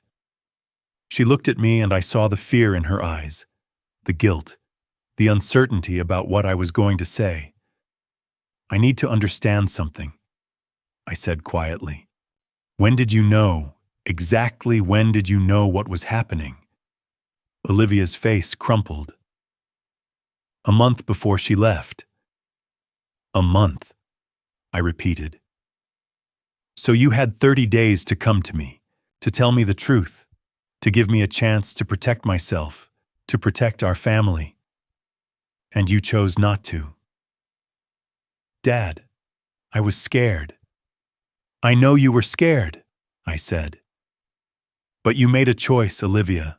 That's what I need you to understand. You made a choice. She started crying, but I didn't move to comfort her. Not yet. First, she needed to understand what her silence had cost. 3 weeks had passed since that Wednesday afternoon when Olivia walked into my house. 3 weeks of depositions, discovery documents, conversations with Jonathan that left me exhausted and empty. 3 weeks of watching my daughter struggle with the weight of her own complicity, watching her understand that silence had consequences, watching her slowly accept that she'd made a choice that couldn't be unmade. 3 weeks of waiting for Robert to make a move. He hadn't, but the text message threat hung over everything like a dark cloud. The police had filed a report. Jonathan had filed for a restraining order against Robert as well, but Robert was still out there. Still loose, still unpredictable. Now Monday morning, I stood on the steps of the Black Hawk County Courthouse and tried to breathe steadily. The marble columns rose above me, white and imposing. The high ceilings inside were designed to make ordinary people feel small. I looked up at them and wondered if that was the point, to remind us that the law was bigger than any of us, that justice required humility. The courtroom filled slowly. Jonathan was already at the plaintiff's table, folders, organized documents arranged with precision, a legal pad covered in his opening remarks. He looked up when I walked in and gave me a slight nod. Everything was ready. Helena arrived with Patricia Caldwell, her attorney, a woman in her early 60s with steel-gray hair and the bearing of someone who'd spent decades tearing apart testimony. They sat at the respondent's table without speaking to each other. Helena wore a dark blue suit. Her hair was pulled back severely. She looked diminished, somehow smaller than I remembered. She didn't look at me. Judge Elizabeth Sullivan entered from her chambers at 10:15 a.m. She was a woman in her early 60s with sharp eyes and an expression that suggested she'd heard every excuse, every lie, every attempt at manipulation that the human condition could produce. She sat down, adjusted her glasses, and looked over them at both tables. This is the matter of Marcus Morrison v. Helena Morrison, she said, her voice carrying the weight of authority, regarding the division of marital assets and allegations of unlawful asset dissipation. We're here today to address a temporary restraining order on joint marital assets. Mr. Henderson, you may proceed with your opening statement. Jonathan stood, buttoned his jacket, and walked to the center of the courtroom. His voice was calm, measured, and devastating. Your Honor, this case involves a deliberate and systematic attempt by the respondent to defraud the petitioner of marital assets accumulated during 22 years of marriage. During that marriage, Mr. Morrison worked as an architect and accumulated significant assets, approximately $580,000 in liquid funds held in joint marital accounts. These funds represent the accumulation of 2 decades of joint effort and shared sacrifice. He paused, letting the weight of that statement settle. Approximately 3 weeks before filing for divorce, the respondent, Helena Morrison, began withdrawing funds from these joint marital accounts. She made 4 separate withdrawals totaling $125,000. These withdrawals occurred after the respondent had already initiated an affair with a third party, Robert Mitchell, and were specifically designed to move marital funds beyond the reach of equitable distribution. He walked slowly across the courtroom, his movements deliberate and purposeful. Every step made a point. Every pause invited the judge to consider the implications. Your Honor, I want to emphasize something critical here. This wasn't desperation. This wasn't a woman in financial distress scrambling to survive. This was calculated. The respondent had time to plan. She had time to consult with the third party about his financial needs, and she chose deliberately, knowingly, to strip the marital estate to fund an affair with a man who was already deeply in debt. Caldwell shifted in her seat. I could see her jaw tighten. Furthermore, Jonathan continued, we have evidence that the respondent was aware of the third party's financial situation, specifically that he owed approximately $230,000 in outstanding debts, including child support obligations totaling $67,000. We have evidence that the respondent knew about these debts and proceeded with transferring marital assets anyway. This was not a spontaneous decision, Your Honor. This was a calculated plan to deplete the marital estate in anticipation of divorce proceedings. He returned to the plaintiff's table and gestured toward me. The petitioner sat in his home believing his marriage was intact, believing his wife was committed to their life together. Meanwhile, the respondent was systematically draining their shared resources. The petitioner was not given a choice. He was not consulted. He was simply betrayed. Judge Sullivan leaned forward. Do you have documentation of these claims? Yes, Your Honor. Jonathan gestured. and I stood to approach the bench. I handed her a thick folder containing the bank statements, the transfer confirmations, William's affidavit about Robert's debt, and the investigator's report outlining Robert's history of financial fraud. She reviewed the documents for a long moment, her expression unreadable. The courtroom was silent except for the sound of pages turning. I could feel the weight of every pair of eyes in the courtroom, the journalists, the observers, the people who'd come to witness justice being administered. "Mr. Henderson, what are you asking for today?" "We're asking that the temporary restraining order remain in effect, preventing the respondent from accessing or transferring any further marital assets. We're asking that the frozen accounts remain frozen pending final disposition of this case. We're asking for attorney's fees, as the respondent has forced this court action, through her own fraudulent conduct, against the marital estate.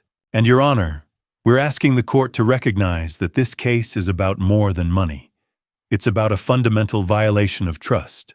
It's about a woman who weaponized her marriage and her role as a parent to advance her own interests." Judge Sullivan made a note. I saw her write something, underline it twice. "Counsel for the respondent." Judge Sullivan asked. Patricia Caldwell stood with the confidence of someone who'd prepared extensively for this moment. But I could see the strain around her eyes. She knew what she was defending, and she knew it was indefensible. "Your Honor, my client acknowledges that she withdrew funds from the joint account.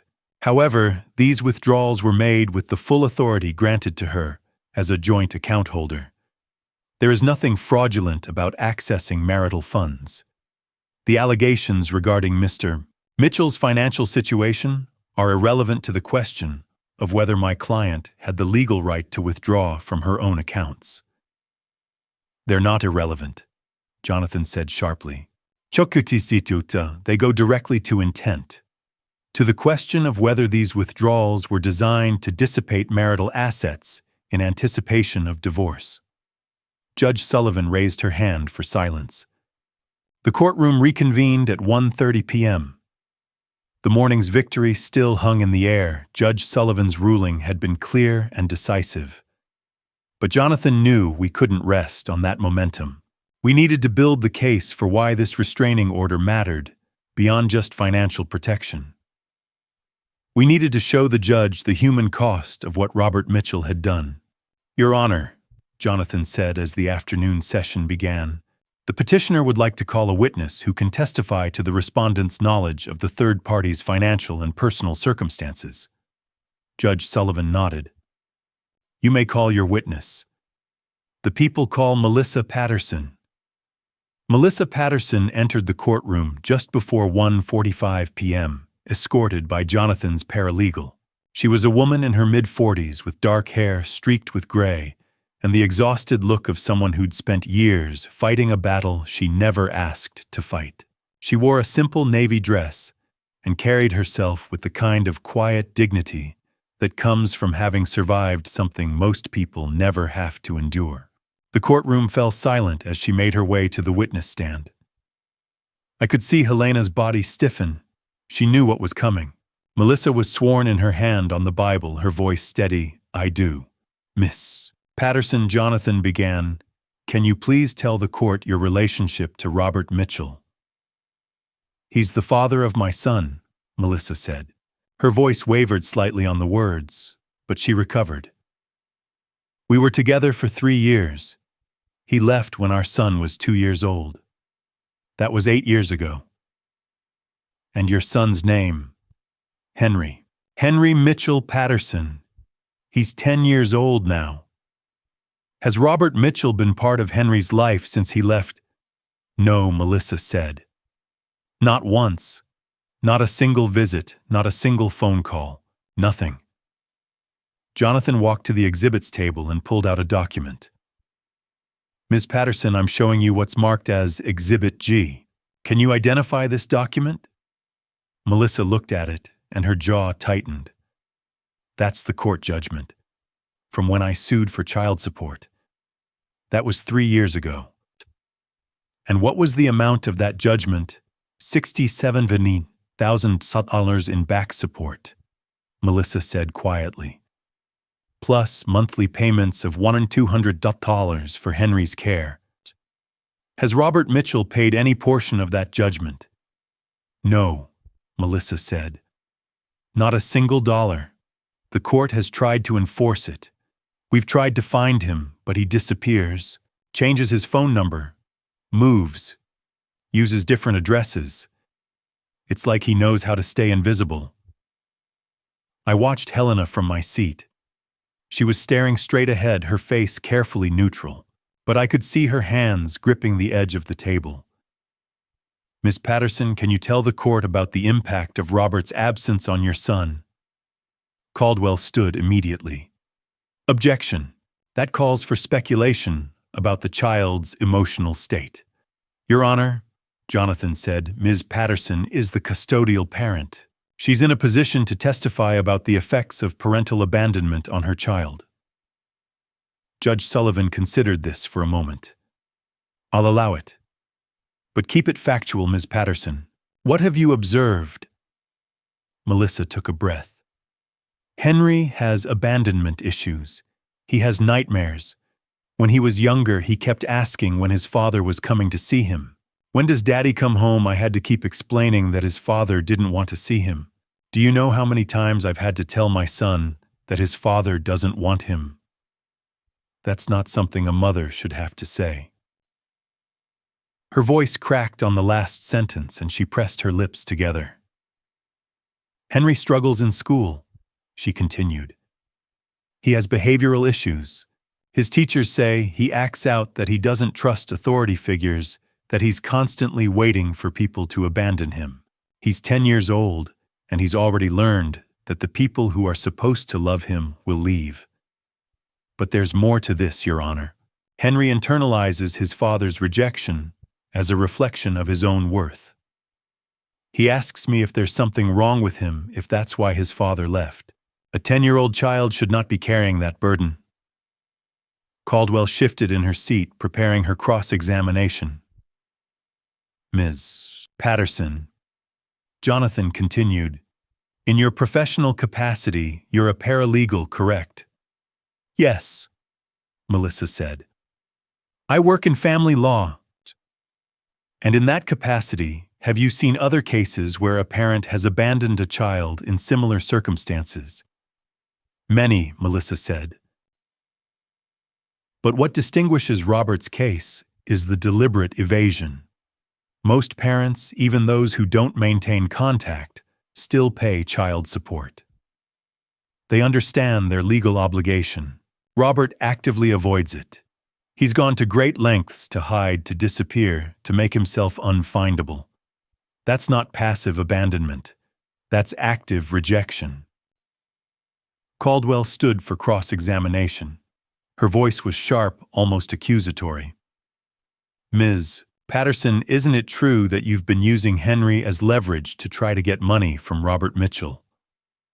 No, Melissa said flatly. Isn't it true that you've told Henry that his father is a bad man to turn the child against Robert? I've told Henry the truth, Melissa said. His father left him. His father doesn't pay for his care. That's not me turning Henry against anyone. That's me explaining reality. And that reality is painful for both of us. Miss Patterson, do you have any evidence that Robert Mitchell knew about this judgment before leaving the state? The court served him, Melissa said. I have documentation that he was served. But you have no direct testimony from Robert Mitchell stating that he understood the judgment correct. He understood it, Melissa said with certainty. Because he ran. The day after he was served, he was gone. That's the action of a man who knows what he owes and refuses to pay it. Caldwell pressed forward. Ms. Patterson, isn't it possible that you've exaggerated Henry's behavioral issues to gain sympathy in this courtroom? Jonathan stood. Your Honor, that's argumentative. Sustained, Judge Sullivan said sharply. Counsel, confine your questions to the facts. Caldwell sat down, clearly frustrated that her line of questioning wasn't working. Ms. Patterson, Jonathan said on redirect, in your experience working in family law, have you encountered the respondent, Helena Morrison, or been aware of her case? No, Melissa said. I wasn't familiar with her until your investigator contacted me. But the moment I learned about her situation, about her knowledge of Robert's debts, and her decision to proceed anyway, I understood the pattern. Robert doesn't target women randomly. He targets women who have resources, women who are vulnerable in specific ways, women he can exploit. And how do you know this? Because I was one of them, Melissa said quietly. I had savings. I had a good job. I had hoped that Robert would be a good father to our child. He used all of that against me. He took what he could and disappeared. The respondent was simply the next version of that same story. Judge Sullivan was making detailed notes, her expression grave. One more question, Ms. Patterson.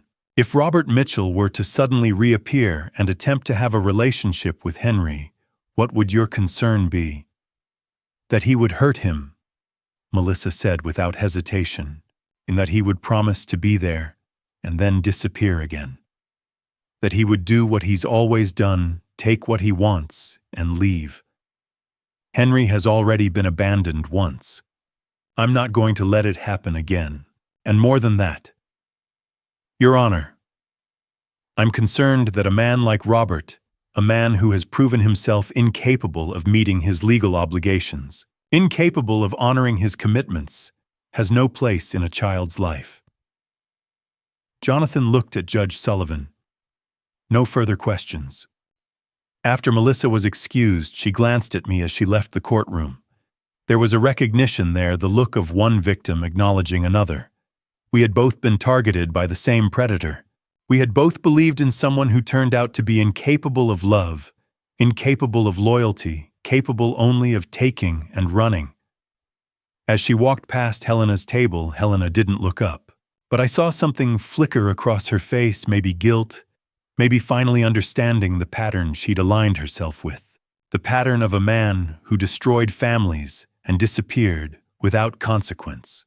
Jonathan leaned over and whispered, "That was powerful. That testimony just cost her the sympathy vote.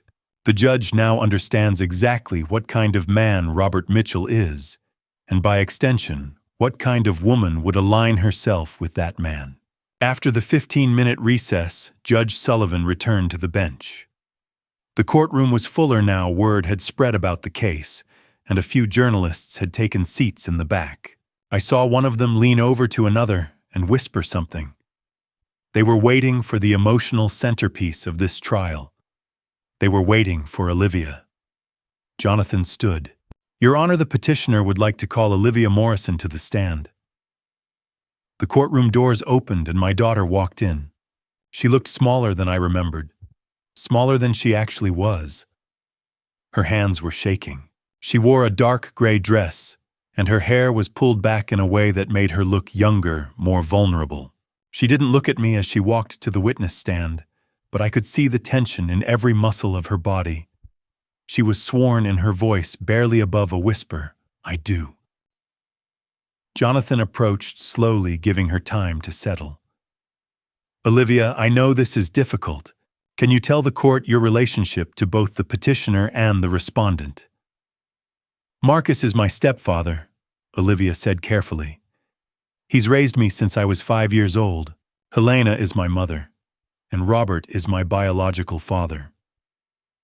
"Have you had contact with Robert Mitchell before recently?"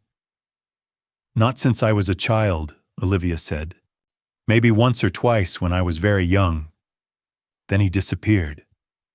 I didn't see him again until recently."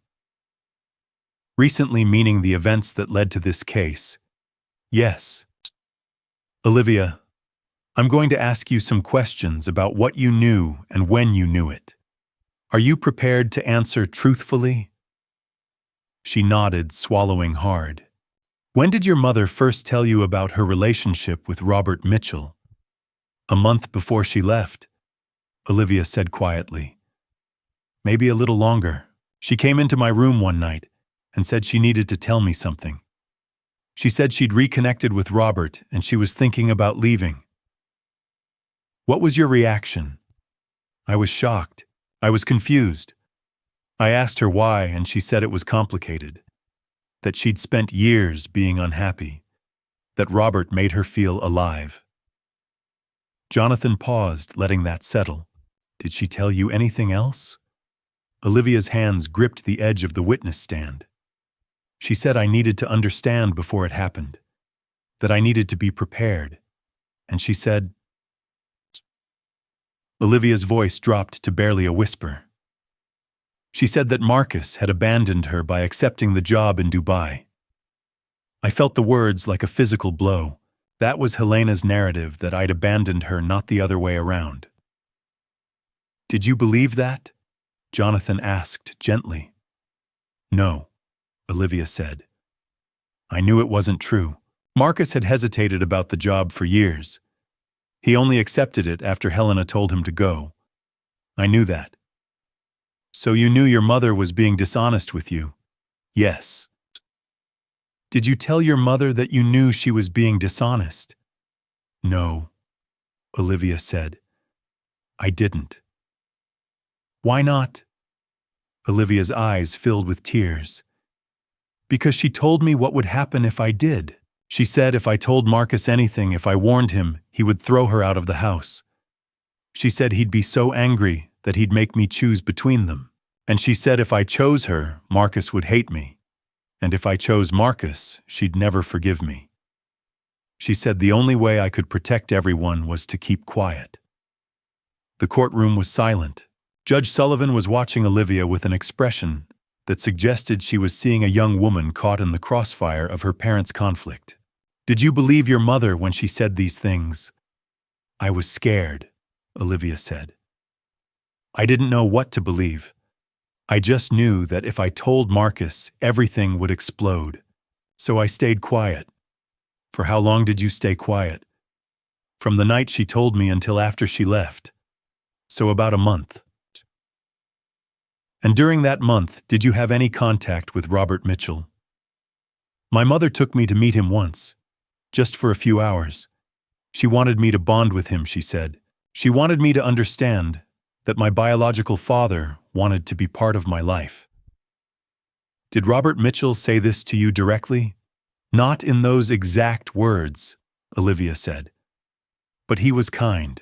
He asked me about my interests, my friends, my dreams. He listened to me. Really listened. I could see why my mother fell for him. And I could also see why I wanted to know him better. Jonathan paused. What did you feel when you were with Robert? Like maybe I finally had a chance to have a real relationship with my biological father, Olivia said. Like maybe he was someone who genuinely cared about me. For the first time in my life, my biological father wanted to know me. That meant something. The words hung in the courtroom, heavy with implication. I felt them like a knife, but what struck me most was the pain in her voice as she said it. The recognition of how desperately she'd wanted to believe in Robert, how she'd been willing to betray my trust for the possibility of knowing her biological father. Olivia, Jonathan said softly, when you speak about Robert wanting to know you, do you understand now what that want was based on? Olivia hesitated. This was the moment where she had to confront the full weight of her own complicity, her own naive belief in a man's false promise. He wanted to manipulate me, she said finally. He wanted me to see him as something he's not.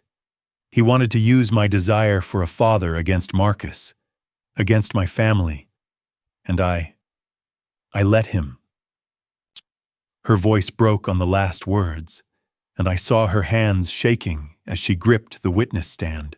She was experiencing in real time the moment of full realization, not just that Robert had betrayed her, but that she had helped him do it, that her silence, her hope, her desperate wanting had made her complicit in her own betrayal. Jonathan gave her a moment. The courtroom waited. "Let's talk about your mother," he said gently. "After you learned about her relationship with Robert before she left, did you notice any changes in her behavior?" "Yes," Olivia said. "She was lighter, like she'd already made the decision and was just waiting for the moment to execute it. She was distracted. She was spending more time on her phone, and she was watching me like she was trying to figure out if I was going to ruin her plan." "How did that make you feel?" "Betrayed," Olivia said. "But also like I was supposed to protect her. Like my silence was a gift I was giving her. Like by staying quiet, I was being a good daughter." The words hung in the air, this young woman's rationalization of her own complicity, her own need to see her silence as noble rather than cowardly. "But it wasn't noble," Olivia continued, and I heard the realization in her voice. "It was selfish. I was protecting myself from the conflict by staying silent. I was protecting my hope that Robert would be a real father by not questioning what he really wanted. I was protecting my mother's feelings by not confronting her lies, and in doing all that protecting, I hurt the one person who'd actually been present, who'd actually stayed." She looked at me directly for the first time since entering the courtroom, and I saw everything in that look: guilt, realization, the beginning of understanding what her silence had cost. "I'm sorry," she said, her voice breaking. "I'm sorry for staying quiet. I'm sorry for being complicit. I'm sorry for wanting to believe Robert over everything I already knew to be true about Marcus. If you're still watching until now, please comment 'Continue' so I know you want to see the final court session when Judge Sullivan delivers her verdict and all secrets are completely exposed. And please note, what's about to happen next contains some fictional elements to enhance the experience. If you don't want to watch these intense moments, you can turn off the video right here." Judge Elizabeth Sullivan's chambers occupied the corner of the courthouse's third floor, with windows overlooking the city's financial district. Marcus sat alone in the hallway outside, his hands folded in his lap, waiting for the verdict that would reshape his life once more. 2 weeks had passed since Olivia's testimony. 2 weeks of depositions, closing arguments, and the slow machinery of justice grinding forward. The courtroom doors opened at 2:47 p.m. on a Tuesday in March.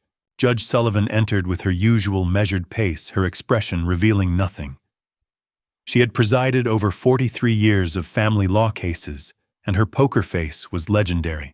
Marcus stood with Jonathan Henderson at his side, while Helena sat across the aisle with her own attorney, looking composed in a way that seemed almost rehearsed. "This court has reviewed all testimony documentation and evidence presented over the past 6 weeks.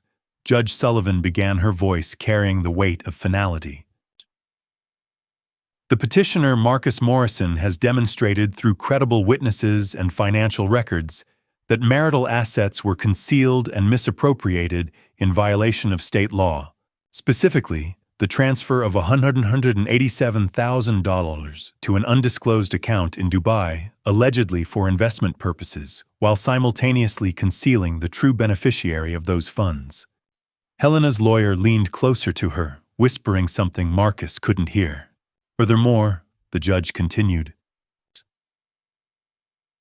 "this court finds that the testimony of Melissa Patterson and the financial analysis presented by the petitioner's expert witness established a pattern of fraudulent transfers spanning 18 months prior to the filing of this action. The evidence suggests coordination between the respondent, Helena Morrison, and a third party identified as Robert Patterson, who has demonstrated a repeated pattern of financial fraud in prior civil actions." The gavel came down softly, almost apologetically. "The court hereby orders the following: the marital estate shall be divided 65% to the petitioner Marcus Morrison and 35% to the respondent Helena Morrison. The respondent is ordered to return all transferred assets to the marital estate within 30 days or face contempt charges. A temporary restraining order is issued effective immediately, preventing the respondent from any further transfers or encumbrances of marital property. The court awards attorney's fees in the amount of $89,000 to the petitioner to be paid by the respondent within 60 days. Judge Sullivan paused, looking directly at Helena over her glasses. This court is also issuing a formal referral to the district attorney's office regarding potential criminal fraud. The pattern of behavior documented here suggests violations that extend beyond civil remedy. The respondent is advised to consult with criminal counsel. The courtroom remained silent. Helena's face had gone pale, the composed mask finally cracking. But there was more. Finally, Judge Sullivan said, "This court finds that the minor child's interests are best served by remaining with the petitioner." The child's own statements, corroborated by the court-appointed guardian ad litem, indicate a preference for stability and truth. The respondent is granted supervised visitation every other weekend, contingent upon compliance with all court orders and the completion of court-ordered counseling. The gavel came down again, and it was finished. Marcus left the courthouse in a daze. He had won everything he'd asked for, yet the victory felt hollow. Helena had been led away by her attorney. Her composure finally shattered into something that looked almost human, frightened, desperate, alone. Jonathan drove him home in silence. There was nothing to celebrate, nothing to mourn. Just the strange exhaustion that comes when a long fight finally ends. The house was empty when Marcus arrived. Olivia was at her apartment across town, having maintained distance throughout the trial. He walked through the kitchen, through the living room, past the photographs on the wall, family moments frozen in time, all of them lies in some fundamental way. On the kitchen table, he found an envelope with his name written in Olivia's handwriting. Inside was a wooden figure about 4 inches tall, carved in the rough shape of a man. Primitive but unmistakably intentional. Someone had taken time to make it. A note was folded beside it. "Dad, I carved this. I wanted you to know that I see you now, that I finally understand what you've been fighting for. I'm sorry it took me so long." Marcus held the wooden figure in his hand, and something inside him broke open, not into rage or vindication, but into the aching realization that his daughter's apology had cost her almost as much as his forgiveness. 2 months later, things had settled into a strange new normal. The criminal referral was being investigated. Helena had agreed to a plea deal that would keep her out of prison, but left her with a felony conviction and restitution that would take years to pay. Robert Patterson had disappeared. His forwarding address turned out to be a mail drop in Dallas, and he left no other trail. Judge Sullivan's decision had been upheld on appeal, and Marcus was building his life again, not with triumph, but with the quieter satisfaction of having stood for something when it mattered. The wooden figure sat on his nightstand, a reminder that sometimes the hardest victory isn't against your enemies, but the one fought to save the people you love.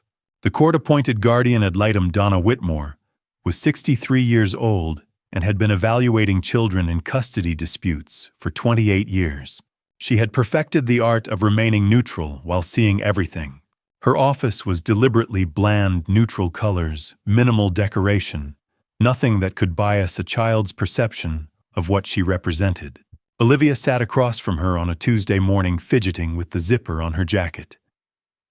"How are you feeling about the trial outcome?" Donna asked, her pen poised above her legal pad. "Relieved," Olivia said quietly. "And guilty. Both at the same time." Donna made a note. This honesty was important. She'd seen countless children in custody cases rehearse their answers, primed by one parent or another to say the right thing. But Olivia's conflict seemed genuine, the internal kind that couldn't be coached. "Tell me about your relationship with Marcus now," Donna continued. Olivia took a long time answering. "I realized during the trial that I'd been seeing him as the enemy because that's what I was told. But he never was. He was just trying to protect us, and I made it harder by believing her, by helping her. The assessment continued for 3 hours over 2 sessions. Donna observed Olivia's body language, listened to the pauses in her speech, noted the moments when her eyes went distant, the classic signs of someone processing shame and responsibility.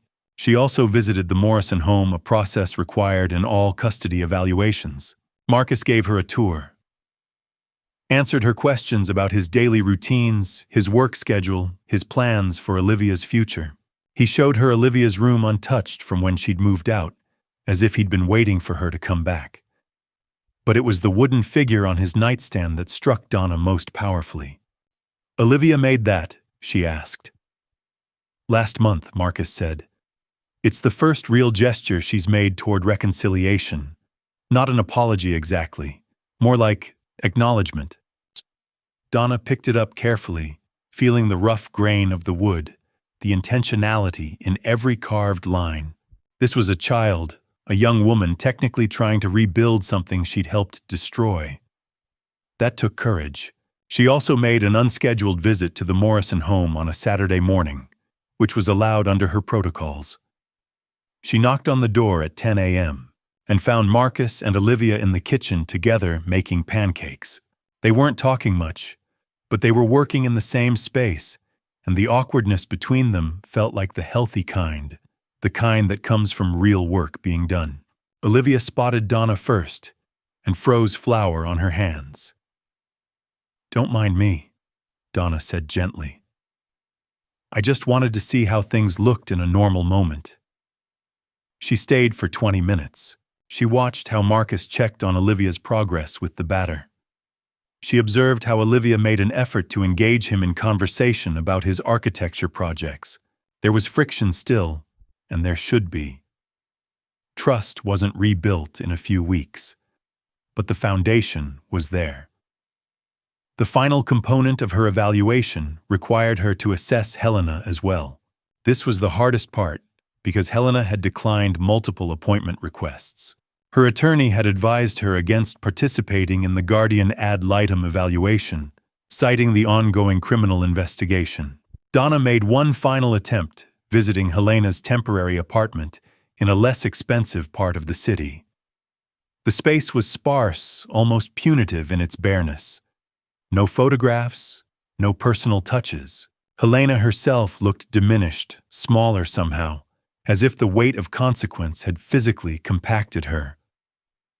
"I'm not supposed to talk to you," Helena said through a partially open door. I know," Donna replied. "But I need to ask, what do you want Olivia to know about all of this?" Helena stared at her for a long moment. Donna could see the calculation happening behind her eyes, the instinct to minimize, to justify, to reframe. But something else was there too, something that looked like actual remorse finally breaking through. "That I was wrong," Helena whispered, "and that I'm sorry she got caught between me and between everything that happened." It wasn't much, but it was honest. Donna made her note. Her formal evaluation filed with the court 6 weeks after the trial was comprehensive and clear, based on extensive observation, psychological assessment, and collateral interviews. It is the recommendation of this evaluator that primary physical custody remain with Marcus Morrison. The minor has expressed a clear preference for stability and truth. While the respondent shows genuine remorse for her role in the family deception, the minor has indicated that she requires time and distance to rebuild trust. Supervised visitation, as ordered by the court, is appropriate and should continue until the respondent demonstrates sustained behavioral change and completion of court-ordered psychological treatment. Furthermore, it is the evaluator's observation that the Morrison household, while still healing from significant trauma, provides the minor with an environment conducive to genuine recovery and healthy development. The willingness of both Marcus and Olivia to engage in difficult conversations and rebuild their relationship despite significant hurt on both sides suggests prognosis for long-term family stability is positive. Judge Sullivan read the evaluation, noted the detailed observations, and had no reason to modify her previous orders. Donna's assessment had confirmed what the testimony had suggested. This was a family that could recover given time and honesty. Olivia's wooden figure had helped communicate what words sometimes couldn't. 1 week after the verdict, I learned that Robert had left Boston. No forwarding address. No goodbye to Helena. No goodbye to Olivia. Just gone like he'd been planning to do this all along. Melissa called me on a Friday morning, her voice tight with barely controlled fury. He's not at his apartment. He's not at work. His bank accounts haven't been touched since Tuesday. The man has disappeared. She'd been trying to serve him with papers for the restitution order, the money he owed from his previous fraud cases, now compounded by the court's directive that he repay the funds he'd helped funnel into Helena's schemes. The amount was substantial enough that disappearing made a kind of twisted sense. "Have you contacted the police?" I asked. "Of course I did. They filed a report, but without evidence of a crime beyond financial fraud, there's not much urgency on their end. He's an adult. He's allowed to leave the state." What Melissa didn't say, but what we both understood, was that Robert had likely been planning this exit for months. The whole scheme with Helena, the seduction, the manipulation, the careful construction of emotional dependency, it had all been leading here. He'd used her to access marital assets, and once the legal noose began tightening, he'd simply cut his losses and run. Helena, meanwhile, had become a ghost of a different kind. I saw her once at the grocery store 3 weeks after the trial ended. She was standing in the frozen food aisle staring at nothing, a single frozen dinner in her basket. A woman I recognized from our neighborhood. Someone who'd been friendly enough before the trial walked past her without acknowledgement, as if Helena had become invisible. By the second week, the local news had picked up the story. "Divorce fraud scheme unravels" was the headline, followed by details about Robert's disappearance and Helena's criminal investigation. Social media did what social media does. It amplified, distorted, and weaponized the narrative. Helena's name was everywhere attached to words like accomplice and manipulator. Her career as a marketing consultant evaporated. Clients ghosted. Colleagues no longer returned her calls. I should have felt vindicated. Instead, I felt something closer to exhaustion. The most surprising development came from an unexpected direction. Olivia called me one evening about 10 days after Robert vanished. Her voice was different, clearer somehow, with an edge of purpose I hadn't heard in months. "Dad, I did something," she said without preamble. "I searched for Henry on social media. Robert's son. My brother." My first instinct was caution. "Olivia, I'm not sure that's... I found him." She continued, cutting me off gently. "He goes to a school in Cambridge. He's 10 years old, and I sent him a message." I could hear her breathing on the other end of the line, the nervous energy of someone who'd crossed a line and couldn't uncross it. "What did you say to him?" I asked carefully. "I told him my name. I told him that I thought we might have the same father. I asked if he wanted to know me." She paused. "He didn't respond for 3 days, and I thought I'd made a huge mistake. I thought maybe he didn't understand, or his mom had deleted it, or... But he did respond," I finished. "Yesterday morning, he wrote back, 'I saw you in court. I think I know who you are.' Dad, that's all he said. Just that. But it means he understands. He knows what happened, and he wants to talk to me." I sat with that information for a long moment, feeling the weight of it shift the entire landscape of what came next. "What do you want to do?" I asked. "I want to see him," Olivia said. "I want him to know that he's not alone in this. That whatever Robert is, whatever he did, Henry didn't cause it. And maybe I could be the person for him that I wish I'd had when I was trying to figure all of this out. It was the most adult thing I'd heard my daughter say since this entire nightmare began. "I'll help you," I said. "However, we need to do this." The line crackled with static, and then Olivia's voice came through softer now. "Thank you, Dad." The messages between Olivia and Henry began as simple pleasantries. "Hi, I think we might be half-siblings." But they quickly became something deeper.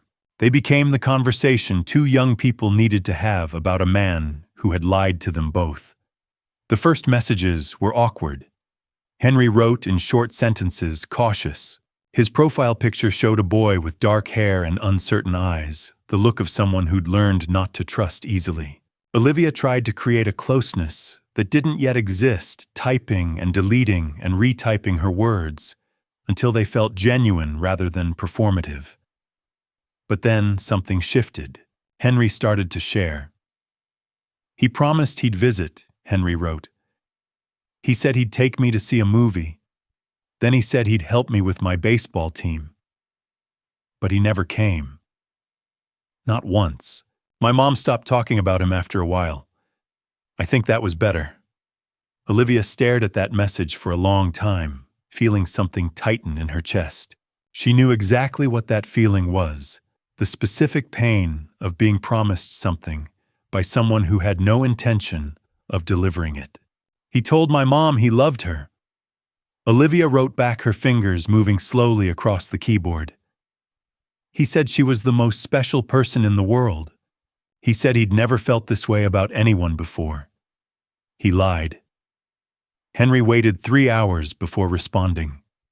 When he did, his message was longer. "My mom cried a lot. Because of him. She stopped going out. She stopped seeing her friends. It was like he took something from her and didn't give it back. And then one day, she realized he was never coming back, and she had to figure out how to be a person again without him." Olivia. "My dad paid for everything. The house, education, food, every single thing. And Robert just took credit for himself. He acted like he was the one providing, when really my dad was standing in the background, doing all the actual work. And my mom, she let him pretend." Henry. "He said he'd help my mom pay for my school. He said it would be their investment in my future. He was so specific about it. He talked about college funds and savings plans. Then he disappeared." Olivia. "He told my dad they'd build a company together, a big business. He said it would make my dad rich. He said they'd be partners. He said it with such confidence that my dad actually believed him. But he just wanted money." Henry. "He just wanted money." Olivia always just wanted money. They discovered something dangerous in those messages. Robert's lies weren't random or desperate. They were systematic. They repeated the same pattern, the same promises tailored to what each person wanted to hear, the same way of exploiting people by understanding exactly what they needed and pretending he could give it to them. One night, Henry sent a longer message. It arrived at midnight, and Olivia could almost hear the vulnerability in the words. "You know what? I'm glad I'm not his biological son. I'm glad I just know him as nothing at all. No blood connection. No genetic obligation to forgive him for anything. No reason to love him because of something I can't control. I just don't know him. And that feels like a gift now." Olivia lay in bed reading those words 3 times over. She was crying by the third read, and for 25 years, she wrote, "I thought he was just irresponsible, a deadbeat dad, someone who didn't care about family or responsibility. But now I know the truth, and it's worse. He's not a bad person because he's irresponsible. He's evil because it was planned. He exploited my mom. He exploited my dad. He exploited you. He probably exploited many others we'll never know about. And I helped him do it. I enabled him. I didn't see it, but that almost makes it worse because I should have." Henry didn't respond right away. She watched the chat for hours waiting. When he finally did respond at 3 a.m., his tone had shifted into something softer, more protective. You didn't know. You were exploited just like my mom. Just like your dad. He's good at making people believe him. That's not your fault. Olivia. But my dad believed in me even when I gave him no reason to. Even when I was helping the person who was hurting him. And I didn't believe in him. I didn't believe in Robert when I actually should have. I chose the wrong person to trust. Henry, so did my mom. So did everyone. Silence stretched for 3 days. Olivia checked her phone obsessively, wondering if she'd said too much, revealed too much of her complicity. Then, on the 3rd night, Henry sent a message with a photo attached. It was a picture of him facing the camera light from the window, cutting across his face at an angle that made him look both vulnerable and determined. He looked lost in some fundamental way, but also alive. Real. Present.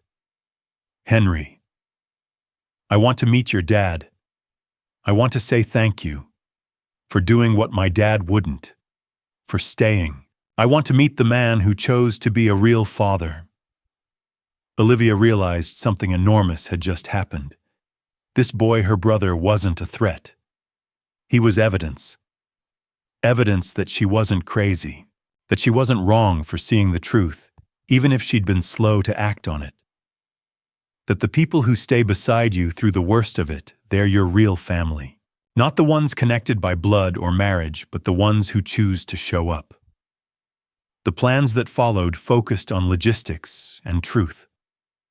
Melissa, Henry's mother, wanted to meet Marcus. She wanted to look him in the eye and tell him what his integrity had cost him and what it had saved. She wanted her son to know what a real man looked like. Olivia wrote, I want to meet your mom. I want to know the people my father hurt. I want to understand what sacrifice looks like. I want to know who my real family is. Henry's response came quickly, and it made Olivia cry so hard she had to set the phone down. Yes, come to Boston. Come meet my mom. Come meet the son my father never wanted to be a father to. Come sit at a table with people who know what it means to lose everything and still choose the truth. Come meet family. I was in my office when Olivia called. Her voice carried a calmness I'd never heard before. A centeredness that suggested she'd finally aligned herself with something solid. I knew immediately that my daughter had found something important. Dad, she said quietly, I want you to meet someone. I want you to meet my brother. My real brother. I understood then what I'd always known from the day Helena left. From that moment to this, family isn't about the man who abandons you. Family isn't determined by biology or contracts or promises made in front of witnesses. Family is about the people who stay beside you, the people who see you at your worst and choose to believe in you anyway. And now finally my daughter was beginning to understand that too. We sat around a table at a quiet restaurant in Boston on a Saturday evening in April. The kind of place with soft lighting and enough space between tables that conversations couldn't be overheard. Marcus, Olivia, Henry, and Melissa. 4 strangers connected by nothing except that we'd all been hurt by the same man. Melissa arrived first. She was smaller than I expected, with dark hair streaked with gray and eyes that had the particular exhaustion of someone who'd spent years holding things together. She saw Marcus, and something shifted in her face. Recognition, gratitude, something harder to name. Mr. Morrison, she said, extending her hand. Thank you for agreeing to this. Marcus stood to shake it, and I watched him carefully. He was nervous. I could see it in the way he held his shoulders, in the careful precision of his movements. This wasn't a victory lap. This was a man still learning how to exist in the aftermath. Please call me Marcus, he said, and thank you for everything you've done for Henry. Henry sat across from me, his small frame swallowed by his jacket. He was 10 years old, but had the watchful eyes of someone much older. He studied Marcus the way a person studies something they don't quite understand, but desperately want to. A father figure who wasn't his father. A man who'd fought for him without knowing him. The first few minutes were strained. The waiter came. We ordered. Melissa made a comment about the weather. Olivia twisted her napkin in her lap. Henry didn't touch his water glass. But then Melissa broke the silence in a way that mattered.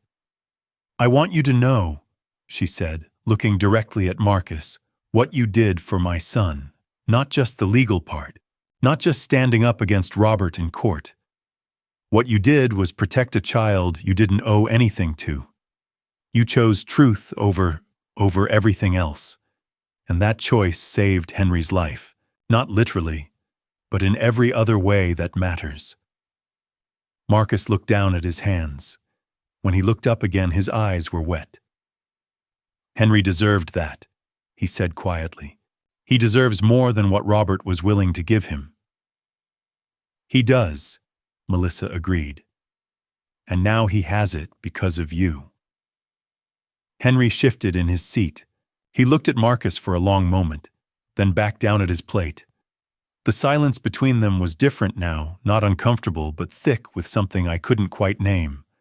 Understanding, maybe, or the beginning of it. Olivia reached over and squeezed my hand under the table. "I want to apologize," Olivia said. Her voice was steady but small. "To all of you, I want to say I'm sorry for what I did, for helping my mother, for not seeing what was happening, for not protecting my dad." Melissa reached across the table and touched Olivia's arm. "You're a victim too," she said. "Robert lied to you. Just like he lied to all of us." "He lied to all of us," Henry echoed. And there was something in the boy's voice that sounded older than 10. Something that said he'd already processed more truth than any child should have to. We began to share then. Not in a structured way, but in the scattered, overlapping way that truth emerges when people stop protecting themselves. Melissa talked about the promises Robert had made, the apartment he said he'd help her buy, the stability he'd promised Henry, the way he'd made her feel like she was the only one who understood him, that she was special, that their love was different from his other failed relationships. Marcus listened without interrupting. When Melissa finished, he said quietly, "That's what he told Helena too." "Exactly the same words?" Melissa asked. "Almost exactly. The script was the same. We were all just different audiences." Olivia told them about the wooden figure she'd carved, about how she'd wanted to acknowledge that Marcus had been right all along, but also to say that she'd finally understood what his being right had cost him. 22 years of marriage disassembled in court. His reputation damaged. His trust shattered. "But you came back," she said, looking at Marcus. "You came back and you helped Henry. You helped my mom. You didn't have to do that." "Yes, I did," Marcus said. "Not legally, but yes, I did." Henry was quiet through most of this. He ate his food in small bites, listening. But near the end of the dinner, as dessert was being cleared, he looked up at Marcus. "Did you ever think about just leaving?" Henry asked. "Like my dad did, just leaving Boston and not dealing with any of it?" Marcus considered the question seriously. It was a child asking, but not really. It was a child who'd been left by someone asking an adult who'd stayed. "Every day," Marcus said. "For a long time, every single day. But I realized that if I left, it would mean Robert had won. And more than that, it would mean Olivia would lose another father. I couldn't do that to her." Henry nodded slowly, processing this. Then he did something that made the entire table go still. He reached across and very carefully placed his small hand on Marcus's arm. "Thank you," he said, "for not leaving." Melissa's eyes filled with tears. She looked away, composing herself, then back at all of us. But before she could speak, I noticed something happening around the table. It was subtle, but it was real. The distance between us was collapsing. Not because the pain had disappeared, but because we were finally acknowledging it together. Marcus looked at Melissa's tears and reached across to hand her a napkin. The gesture was simple, but it carried weight, one person who understood grief offering comfort to another. Olivia watched this exchange, and something in her face softened further. She'd spent so long seeing Marcus as an adversary, then as a victim, but in that moment, she saw him clearly, a man who'd lost everything, but chose to help people he barely knew. Henry, still with his hand on Marcus's arm, looked around at all of us. I wondered what he was seeing. 3 adults who'd been broken by the same person, now gathered at a table offering each other what they'd been denied: honesty, presence, the simple act of witnessing someone else's pain. "We're not connected by blood," Melissa said, finally her voice steady again. "We're not connected by anything except that Robert hurt us all. But sitting here right now in this moment, maybe that's what family actually is. Not the people you're born to, but the people who see you when you're hurt, and they choose to stay." Olivia started to cry quietly. Marcus reached over and squeezed her shoulder. Henry's hand was still on Marcus's arm, and neither of them moved. The waiter approached, but seemed to sense something, some kind of sacred pause in the evening, and quietly withdrew. I looked at each of them. Melissa, who'd raised a son alone and protected him from the man who should have been his father. Olivia, who'd finally understood the difference between loyalty and complicity. Marcus, who'd endured betrayal and chose not to become bitter. And Henry, so young but already wise enough to recognize integrity when he saw it. The photograph I would take of this moment, the spring festival photo that would land on Marcus's desk 3 months later, would capture this exact instant. Not a smile for the camera, but something better, something true. The moment 4 broken people realized they'd become whole together. Family isn't about blood. Family is about those who stay. Family isn't blood. Family is who stays. When I look back at my story now, I see a man who spent 22 years building a life on false assumptions. I believed in vows. I believed in family. I believed that if you loved someone enough, that love would be returned. I was naive, perhaps, or simply human, prone to the same mistakes countless others have made when they choose to see the best in someone instead of seeing them as they truly are. If you're reading this and you're in a situation like mine, I want to say this clearly: don't be like me. Don't wait for proof that becomes undeniable. Don't ignore the small lies hoping they'll go away. Don't sacrifice your peace for the sake of keeping the peace.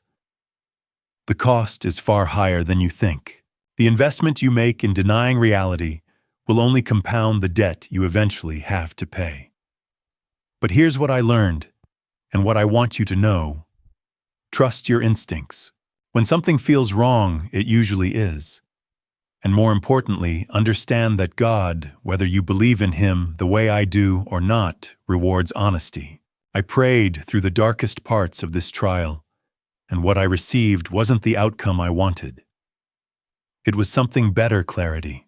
God showed me that truth, no matter how painful, is always preferable to the comfortable lie.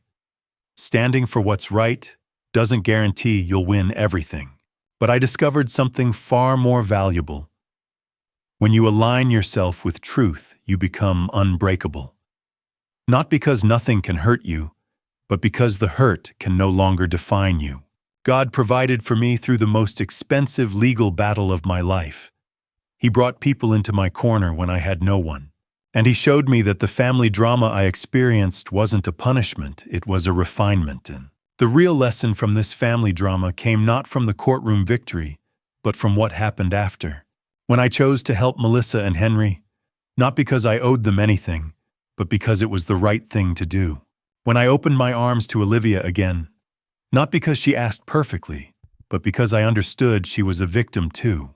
When I let Melissa become my friend, not out of convenience, but out of genuine connection, that's when I truly won. Here's the hard truth. I wish someone had told me sooner family drama doesn't start because one person is evil. It starts because good people ignore small warning signs. It flourishes because we prioritize comfort over honesty. And it ends only when we're willing to face the ugliest parts of ourselves and the people we love and choose integrity anyway. God doesn't promise you'll never be betrayed. He promises that if you stand for truth, you won't be destroyed by the lies. That's exactly what happened to me. I was hurt. This family drama nearly broke me. But I wasn't destroyed. And more than that, I became the kind of person who could help other people survive their own family dramas. The final lesson. Don't wait for your life to fall apart to understand what matters. Don't wait for a courtroom to teach you the difference between the people who stay and the people who run. Don't wait for loss to show you what family actually means. If you're in doubt about someone, trust that doubt. If you're unhappy in your marriage, don't assume it will fix itself. If your children seem confused about who to believe, choose to be the person they can believe in. These aren't guarantees of happy endings, but they're guarantees of a life you can actually live with.